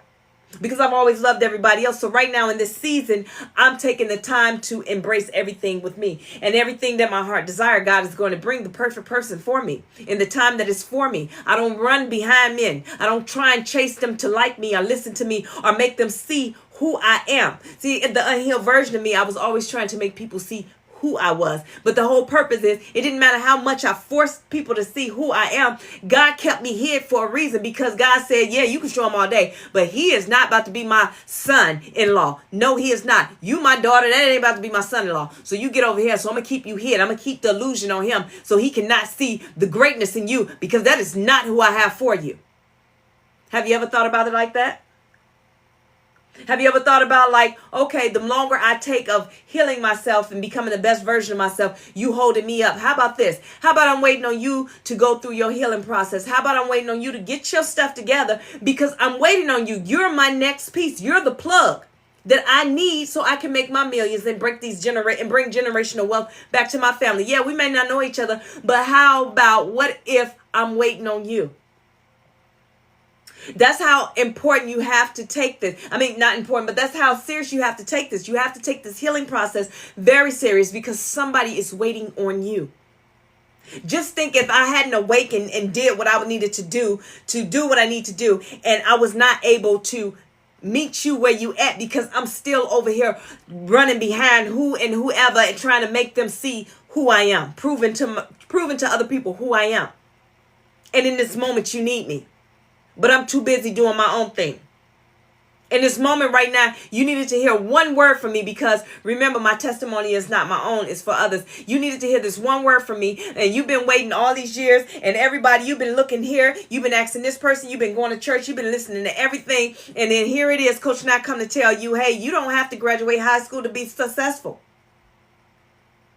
Graduate high school, but you don't have to be a college graduate to be successful.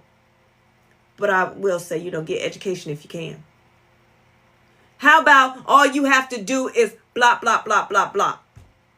But you've been waiting on me to do this, but I can't do this. You know why? Because I'm too busy doing what I want to do and I'm not doing my job so I can meet you and give you what you need to be. So tomorrow when you wake up in the midnight hour, somebody going to call you and say, hey, America's Next Top Model. Or, hey, I need you to act on this. Or, hey, your name was referred to me for this. Or, hey, you've been promoted. Or, hey, you finally won the lottery. You wake up, check your numbers. Or, hey, you are the blessing.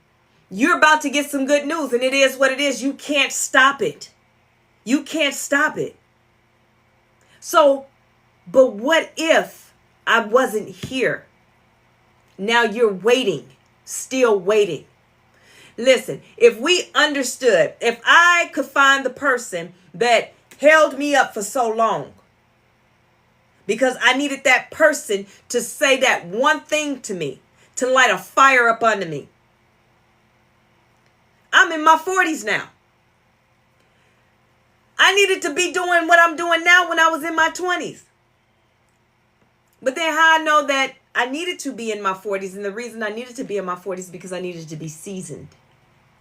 I needed people to really feel me when I talk. I'm speaking now, right?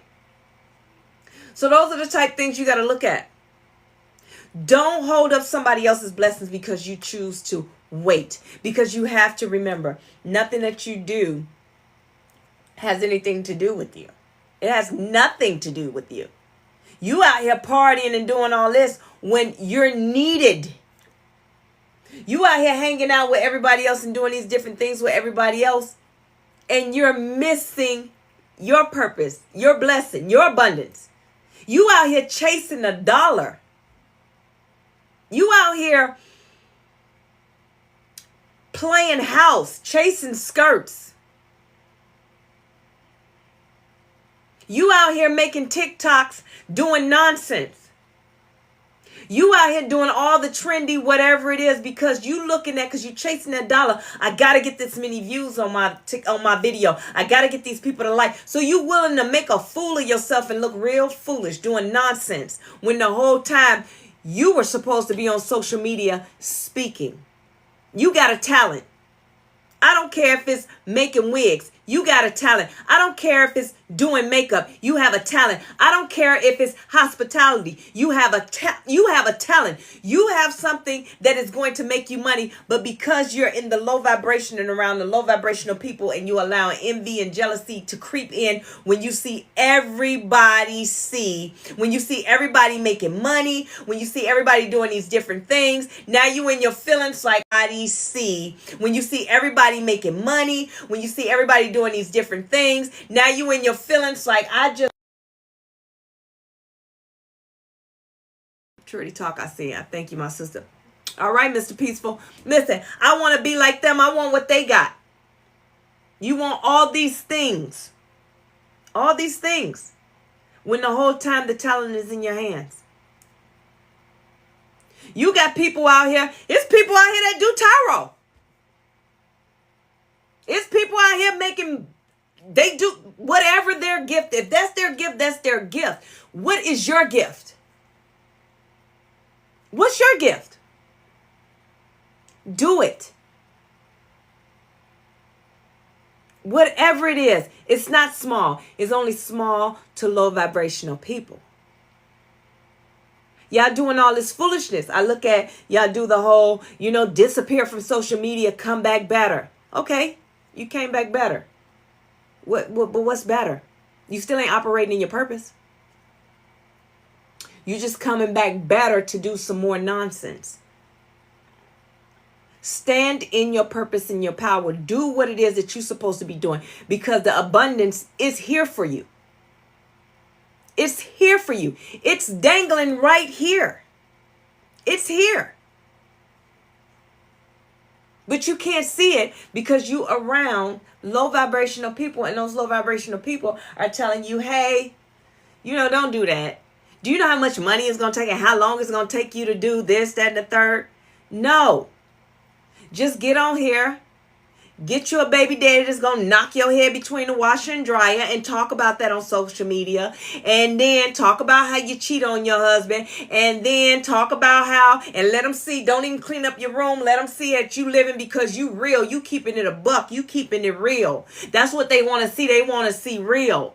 Talk about how good your stuff is. Talk about, and that's fine. If that's making you money, that's making you money. But see, the problem is you working real hard to get that money because you running out of content. You running out so much to talk about yourself about that you willing to make up stuff about yourself to get seen. See, you're working really hard to make a dollar, but when you're doing what you're supposed to be doing in your purpose, it just comes. It just comes. You become the pick me. Everybody want to work with you. Everybody want to work with you because they look at you and they see, oh, she's abundant. She's abundant. If she gets on this show, we going to make some money. If she does this, we going to make some money. So as I talk about with Walmart, right? So with my book, and I was telling everybody how I've been speaking this to existence because I didn't know. I was just like, hey, you guys, my book is on Amazon and it'll be in stores soon, and it's going to be in Walmart, Target, and so on and so on and so on. And I kept saying these things, but I didn't know how the process worked. I thought that, hey, I call my publisher. My publisher once we dump the book, the publisher send it to the stores and they just automatically take it. I didn't know. See, but I was talking stuff into existence. See, because I was already ahead of the game because God had already showed me the vision. God had shown me the vision. This is going to be worldwide. It is going to be worldwide. I need you guys to listen to me. Worldwide, global. He told me these things and I'm like, okay, cool. Thank you for the follow, Cynthia. So here's the thing. I was like, all right, cool. And I'm telling y'all, so it didn't get there yet. And I said, well, okay, wait a minute. So she finally, the publisher texted me and was like, hey, you're global now. And I'm like, hey, what does that mean? I was like, oh, that's cool. She told me the different places overseas that my book is at. And I'm like, oh, okay, that's pretty dope. Cool.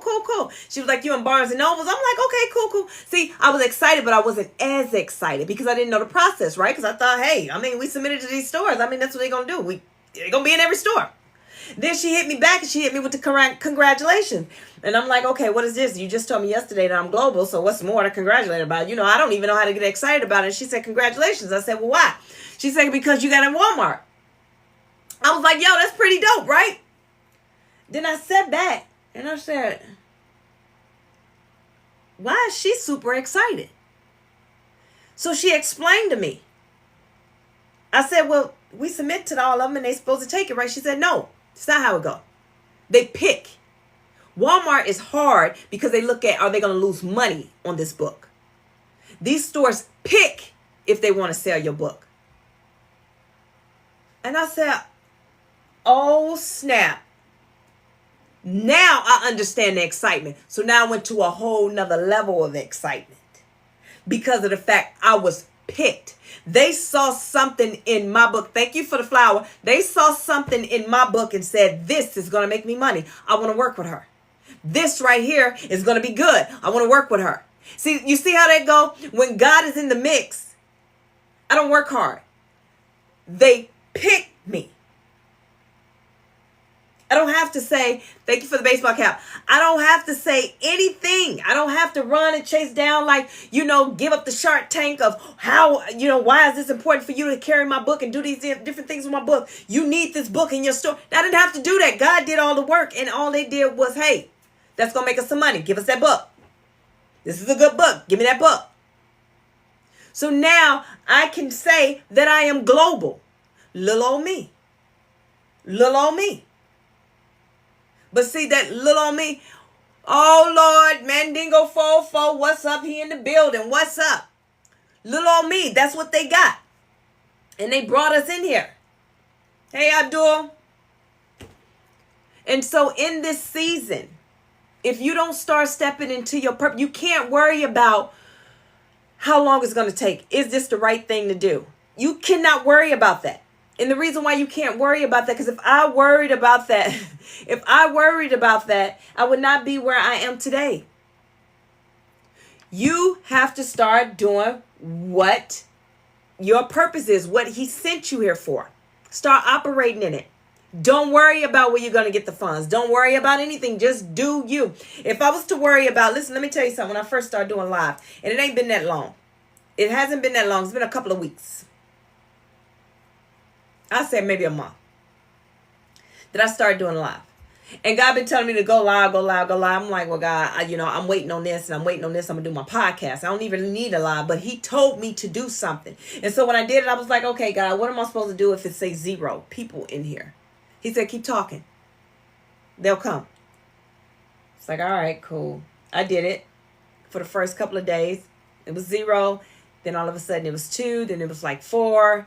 Then it was like 5. Because I didn't understand the process. I didn't know I had to get in the whole rotation. I didn't know any of these things.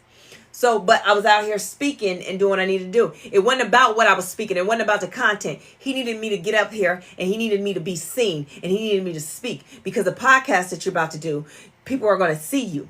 I need you comfortable. I need you doing what you're supposed to be doing. I need you to do what's natural to you. See, at first I was trying to control it, and I would have my notebook, and I would sit here, and I would try and be very professional about it. And he said, I don't need you to do all that because now you're being fake. I can't use you. I need you to be who you are. Now, you're Coach 9 now, which means that gives you a little oomph that people will look at leadership. Now, I don't even have to have the Coach 9, but he wanted me to be Coach 9 because Nye by herself, she off the chain. The word coach in front of her kind of keeps me in my boundaries and makes sure that I don't go outside. It keeps me in the professional mode of I need to teach. I need to cook. I got people that I need to lead. Now, when I enter the chat, because sometimes I take off my coach hat, because I need y'all to understand that I am very just like you. I'm no better than you. I am the same, just like you. Confused, sideways, 27 personalities. Laugh for no reason. Sometimes talk to myself just because I need to have a conversation. I'm just like everybody else. I be in my car. Somebody says something to me, and guess what? I am pretending I'm in that moment, cussing them out, going in, putting them in their place. Thug life, doing it all. Yes, I am. But then I come back to reality of, yeah, that's over with. And grateful that I didn't react. I'm just like everybody else. I'm no better than anybody else. I started from the bottom, now I'm here. Hey, I jumped off the porch early, yes. I did a lot of things in my childhood. I did a lot of things in my adulthood. But in this season right now, I'm doing a lot of things that's right. I'm doing a lot of things that's real right.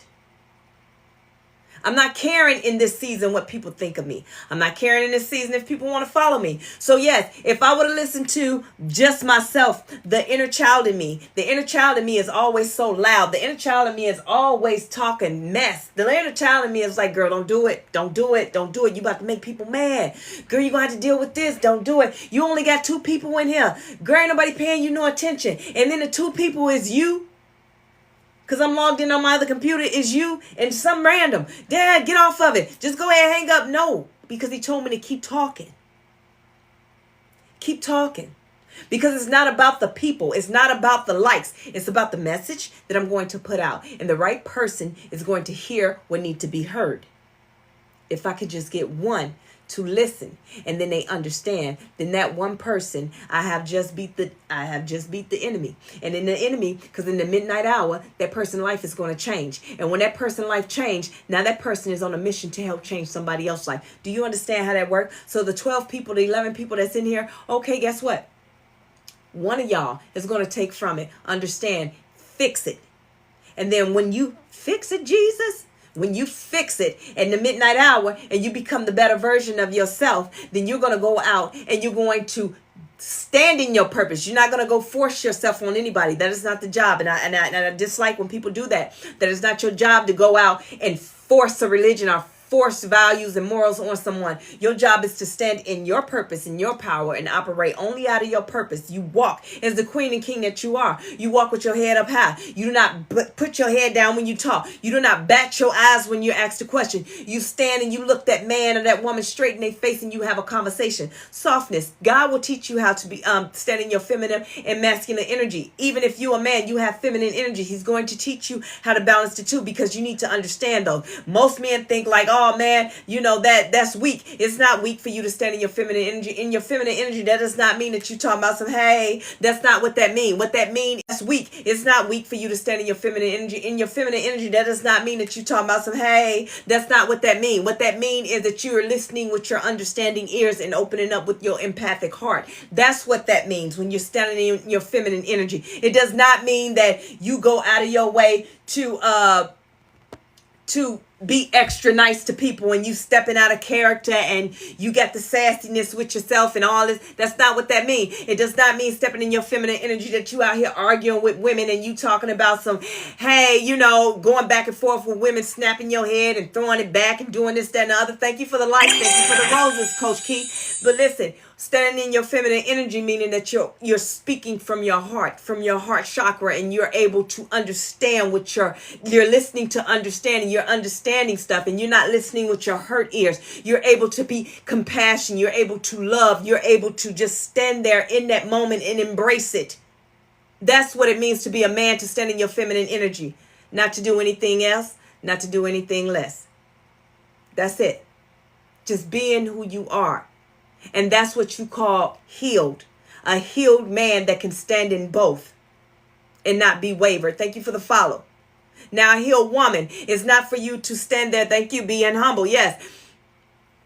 It's not for you to, as a woman, it's not for you to stand in your feminine and your masculine energy. And when you stand in your masculine energy, I got to stand like this and I got to check these jokers because they'll try and run you anyway. You treat men just like they treat you. No, slow. What you do is you reel it back. Your masculine energy is understanding how not to break down in moments that you need to be strong in. Your masculine energy is being able to put your foot down still gracefully and standing in your standing in your feminine energy.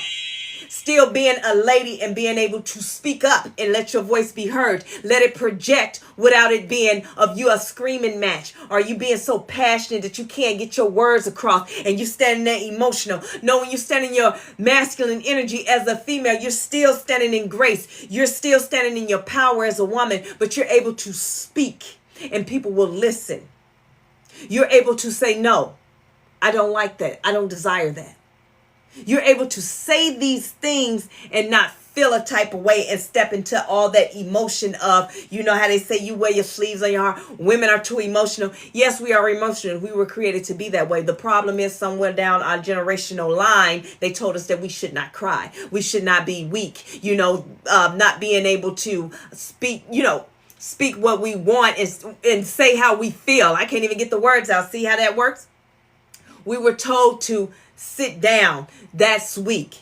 A woman crying is weak. So you got so many women out here that's men. You got so many women out here that know how to be great fathers but don't know how to be a great mother. And the reason why they don't know how to be a great mother because they're in a one household with just one parent, and that's the mother. And she don't have time to be nurturing and teaching them emotional intelligence, teaching them those things, giving them the love that they need because she has to go to work. She has to pay these bills. She has to give discipline. She get more discipline than she do love because she got to make sure that these kids understand.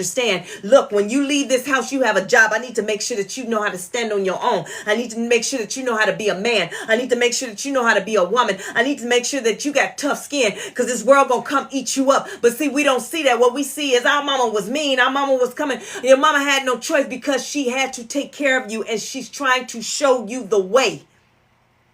And then when you become the person that you are, that man or that woman that you are, what you have to learn now is you can't lean back on, well, my mama taught me that I have to do this. I've been like this all my life. No, this is when you break the generational curses. Not that she purposely put that on you on purpose. She just did that because that's all she knew how to do. She was trying to get you ready for the world. She loved you so much that she cared more about how do you know how to protect yourself. Can you hunt? If it gets real, can you feed your family? If it gets real, do you know how to make something out of nothing? If it gets real and they come to you with the racial slurs or whatever it is, do you know how to handle yourself?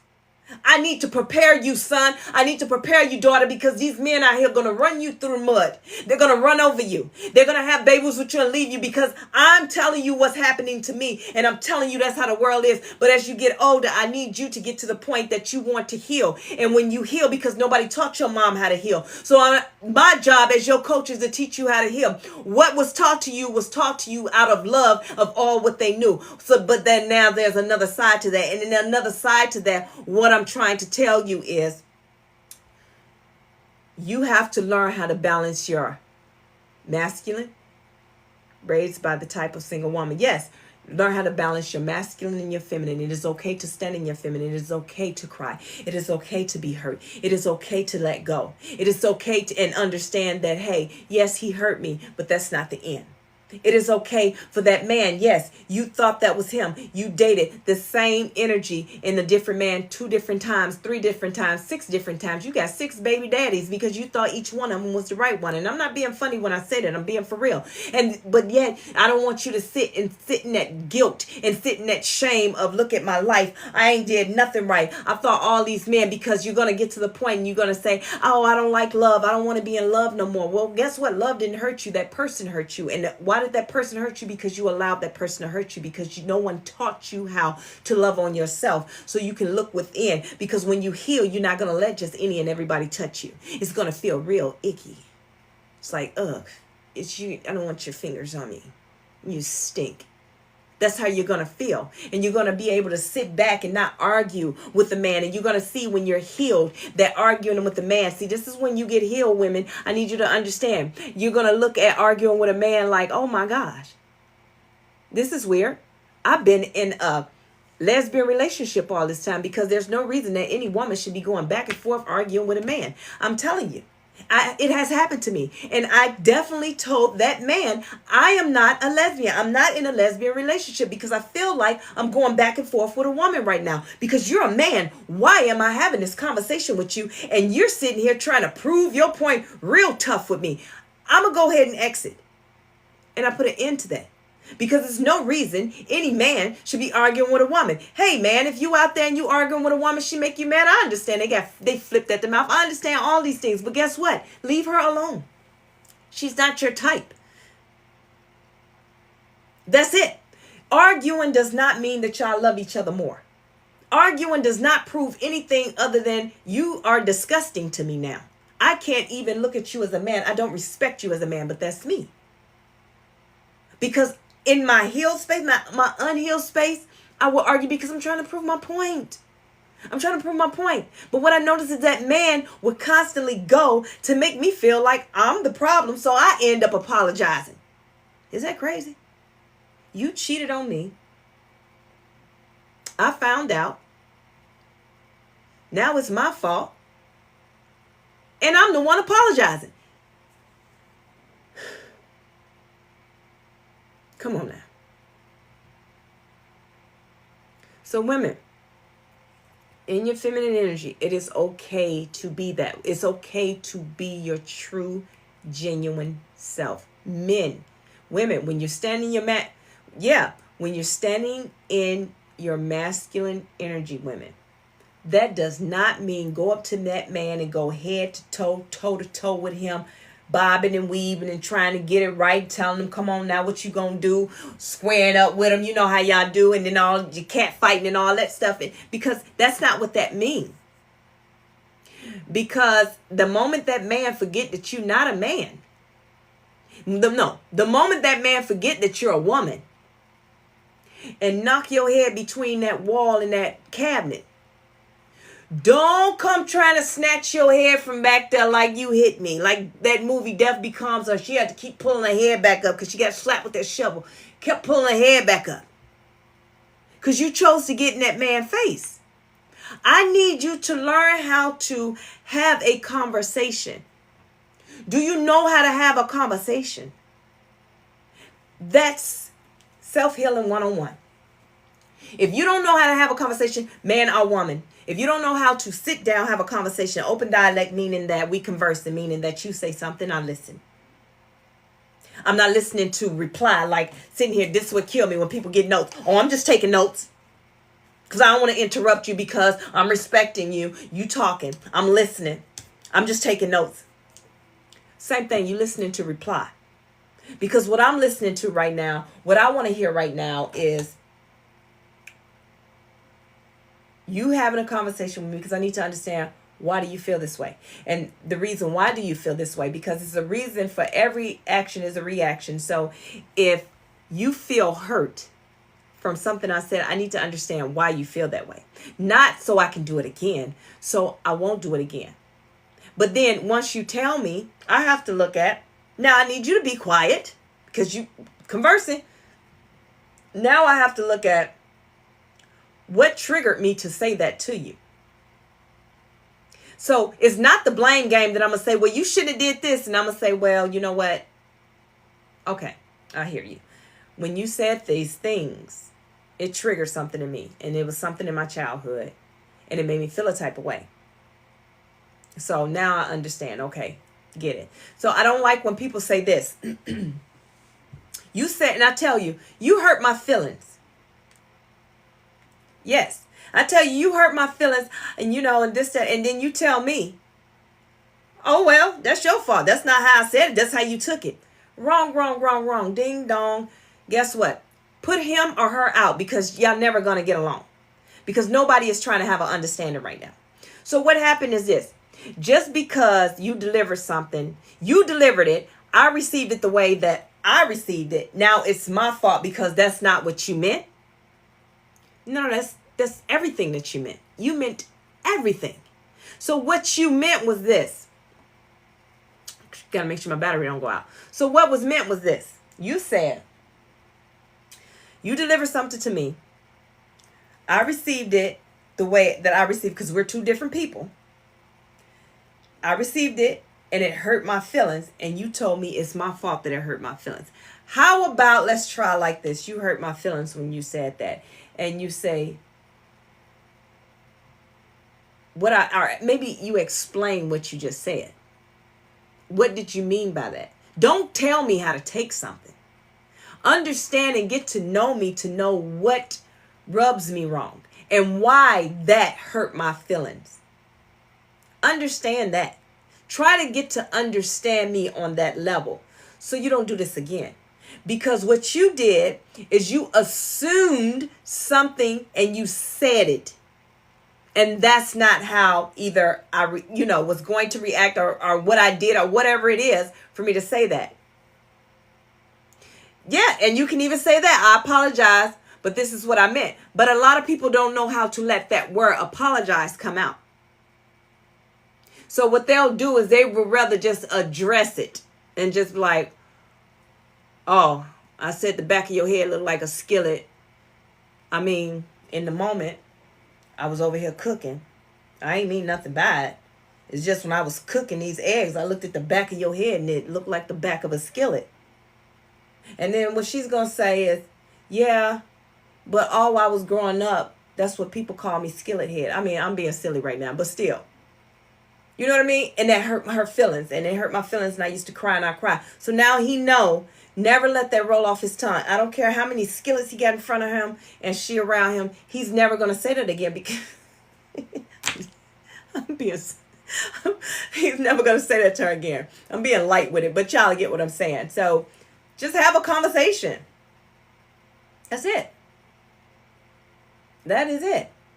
That's all that it's about, is communicating. And that's what happens when you heal. Yes. So listen, I'm going to get ready to get off. It's too late at that point.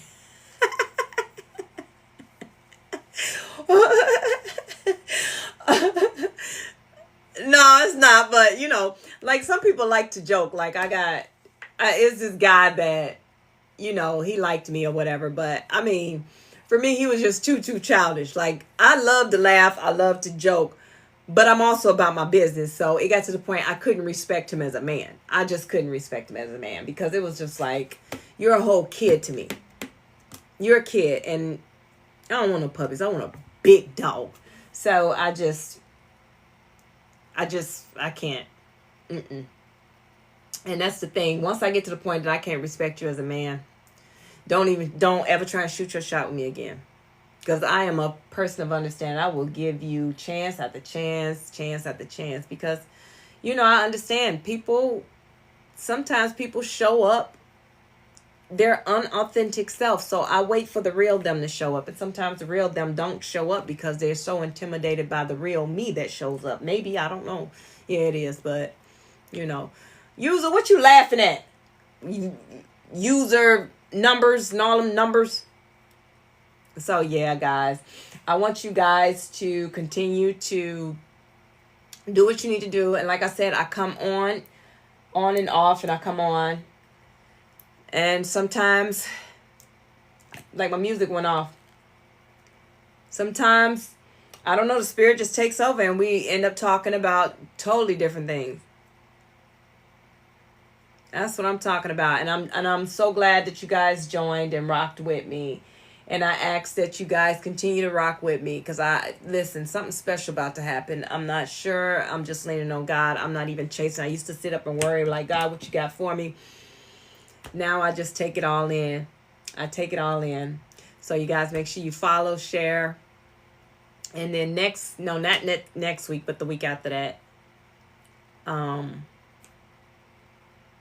Yeah, I got I've been invited to go on a podcast. I've been invited to be a guest on there. So you guys, I'm planning on going live. So you guys will be able to join while I'm live with that on that. We all can have attitudes, pointless. Don't try to be the bully in a relationship. Right, don't be the bully in a relationship. Listen, one thing about me is I was pretty much raised by my father when it came to... I was the only girl, so I had brothers and my brother's homeboys. So I always looked at men a little bit different. I understood the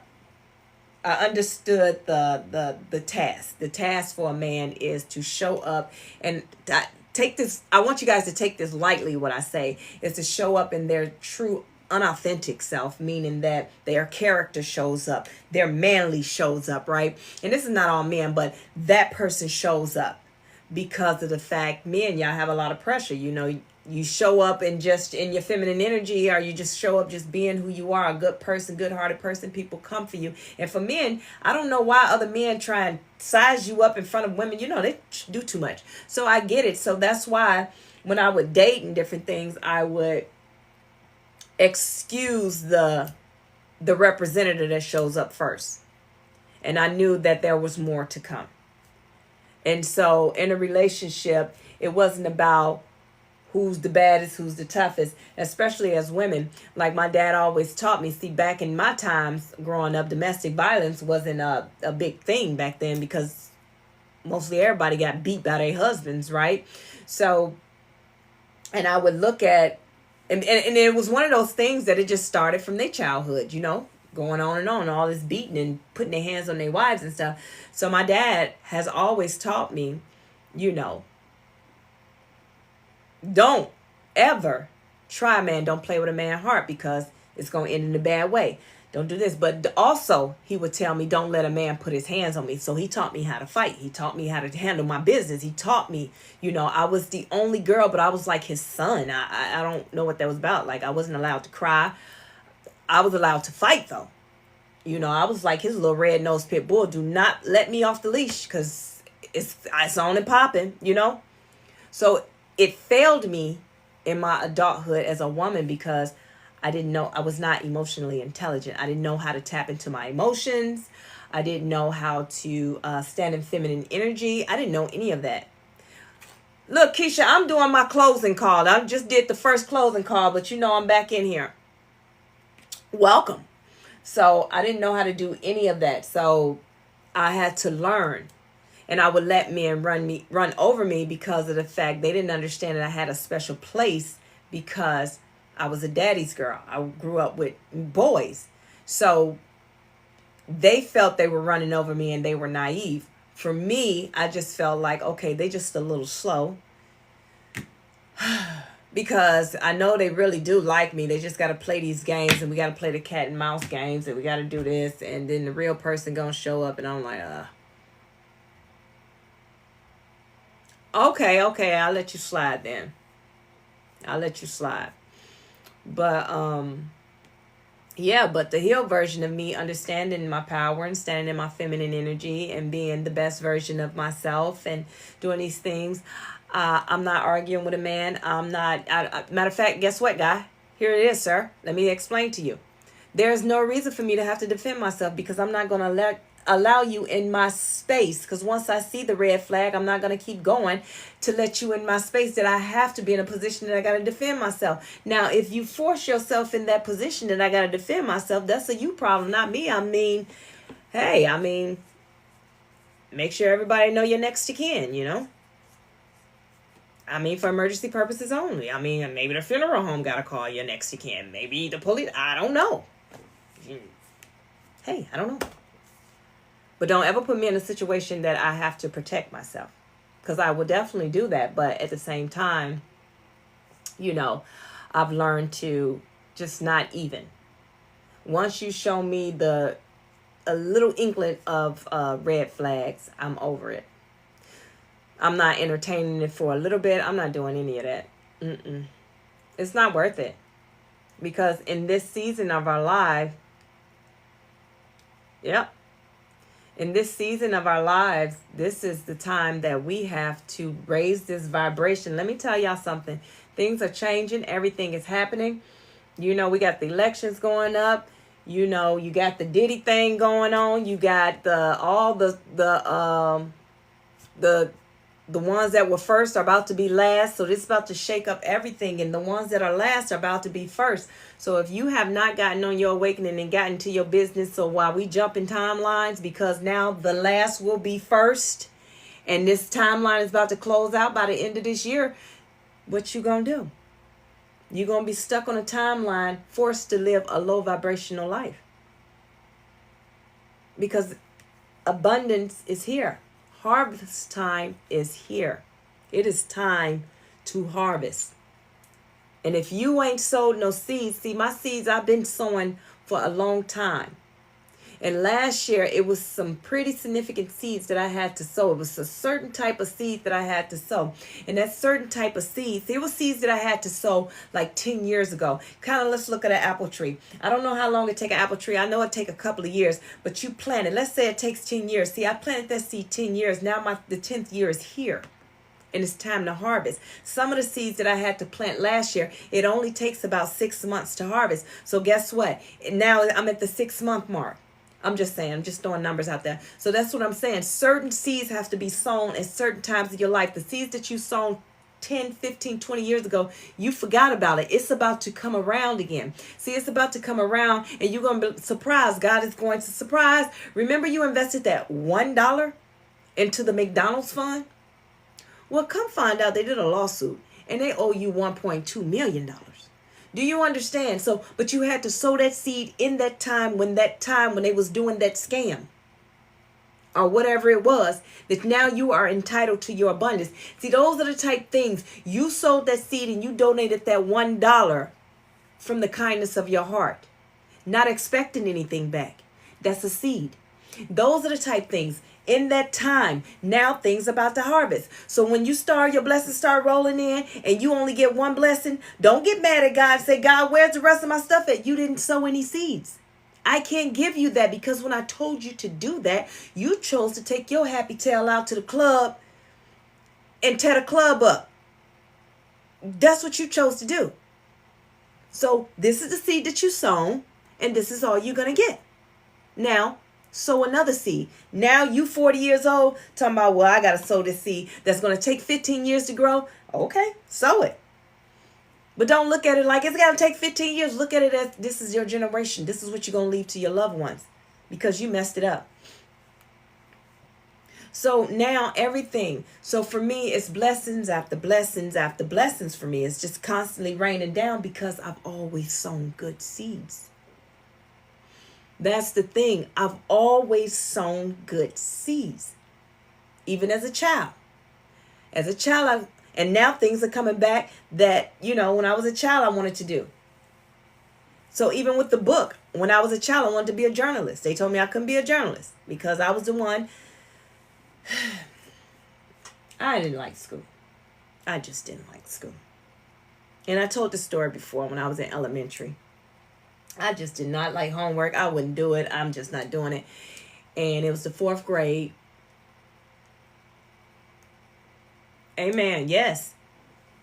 I was in the 4th grade. And, it's that last report card. It's going to say if you get to the 5th grade or not. And, they done pinned our report cards on our back. And I'm like, oh, screw that. I'm walking home from school, had my homegirl unpin that. Give me this report card. I'm sick to my stomach. Like, oh, am I going to make it to the 5th grade? Because I ain't do none of my homework. So you know how it is back then, in elementary. R meant was like A's. R's were A's. S's were B's.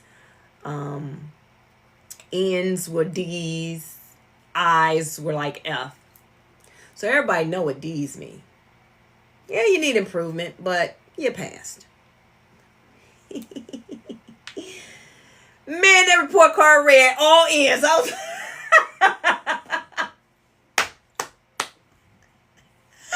and it said 5th grade. I was like, yes. Oh, I passed. I passed. Oh, I passed. Listen, I didn't care. I know when I get in the house, I'm going to get a whooping. I don't care. But I'm going to the 5th grade. See how good God is? See how good he is? Even when I was messing up, even when I tried to mess up, because I wasn't doing my work, I was trying to mess up. Guess what? He was promoting me anyway, because I was favored. I am one of his special ones. I'm that earth angel that he brought here, just having a human experience. Listen, hey. So they told me I couldn't be a journalist because I didn't like doing schoolwork. But guess what happened? A seed that I sowed and I asked God for as a child in elementary. And I used to write and make my own. Listen, I'd make my own newspaper, cut the paper up, fold it up, write on it, put 25 cents. And I was selling them newspapers at school. I was getting 25 cents for each little newspaper that I wrote.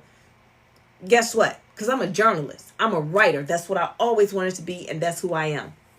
Right. So that seed that I sowed back when I was in elementary. And guess what I am today? An author. Something that I had forgot all about. God's told me last year, around this time, write the book.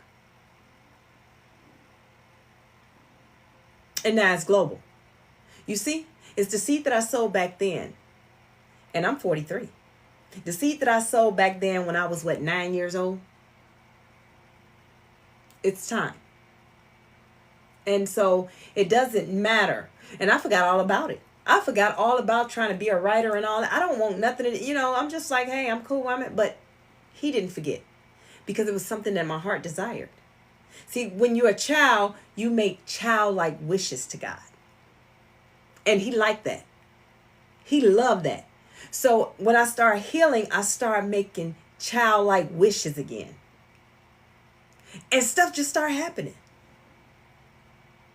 I'm like, God, you know what? Only you can do it. That's what I want. I don't say, God, can I have? Or God, and you can look at it any kind of way. You can say I'm spoiled. You can look at it any kind of way. I just go to God just like if he was my father, as if I would go to my father and say, Daddy, I want this. I want this. Daddy, can you get this? Oh, this is what I need.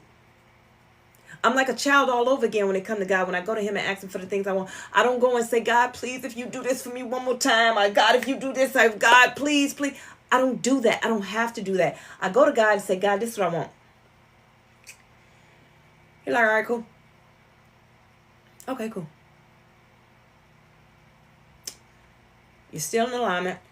You can get whatever your heart desires. Just ask me. But you cannot, when they say knocking the door will open and they say asking you shall receive, you can't be out here sowing bad seeds, talking about you just dragged this person through the mud and you just sowed some bad seeds. And then you talking about, God, where that Bentley at? I need the keys to that. I need that. I need that. I need that. Well, if you can get your stupid. No. We're not doing that. No. You got to stay in alignment. So any and everything that I ask for, God, go ahead and give it to me. And that's how you have to be. You have to be that way. But you can't go in there with stipulations. So here's the stipulation. You can't go in there and say, God, You can't go in there and say, God, I want this and I want that, right? And you mistreat people.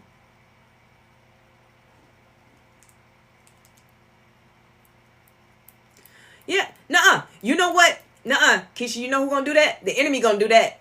Because you got all these people that's praying to these different deities, right? Doing the money rituals, doing all the candle magic and sitting up under the moon, drinking the water. Doing what they do. And guess what? I want a Bentley. Here you go. Everything that's no good to it, and it comes with stipulations like, I'm going to give you a Bentley, but it's raggedy. I'm going to give you a house, but it's going to foreclose next month. I'm going to give you some money, but then I'm going to have all these bills come after it. That is nothing of God. I'm telling you. But they pray into all these different deities and doing all these different things. And then looking at you because they are the... Let me shut up. Because they pray into their gods. There's only one true God. Okay? Regardless of what you call them. You can call them the universe. You can call them whatever you want to call them. You know, of what your religion is, only one. Regardless of what you call them. You can call them the universe. You can call them whatever you want to call them. You know, of what your religion is, only one. Regardless of what you call them. You can call them the universe. You can call them whatever you want to call them. You know, of what your religion is, only one. Regardless of what you call them. You can call them the universe. You can call them whatever you want to call them. You know, of what your religion is, only one.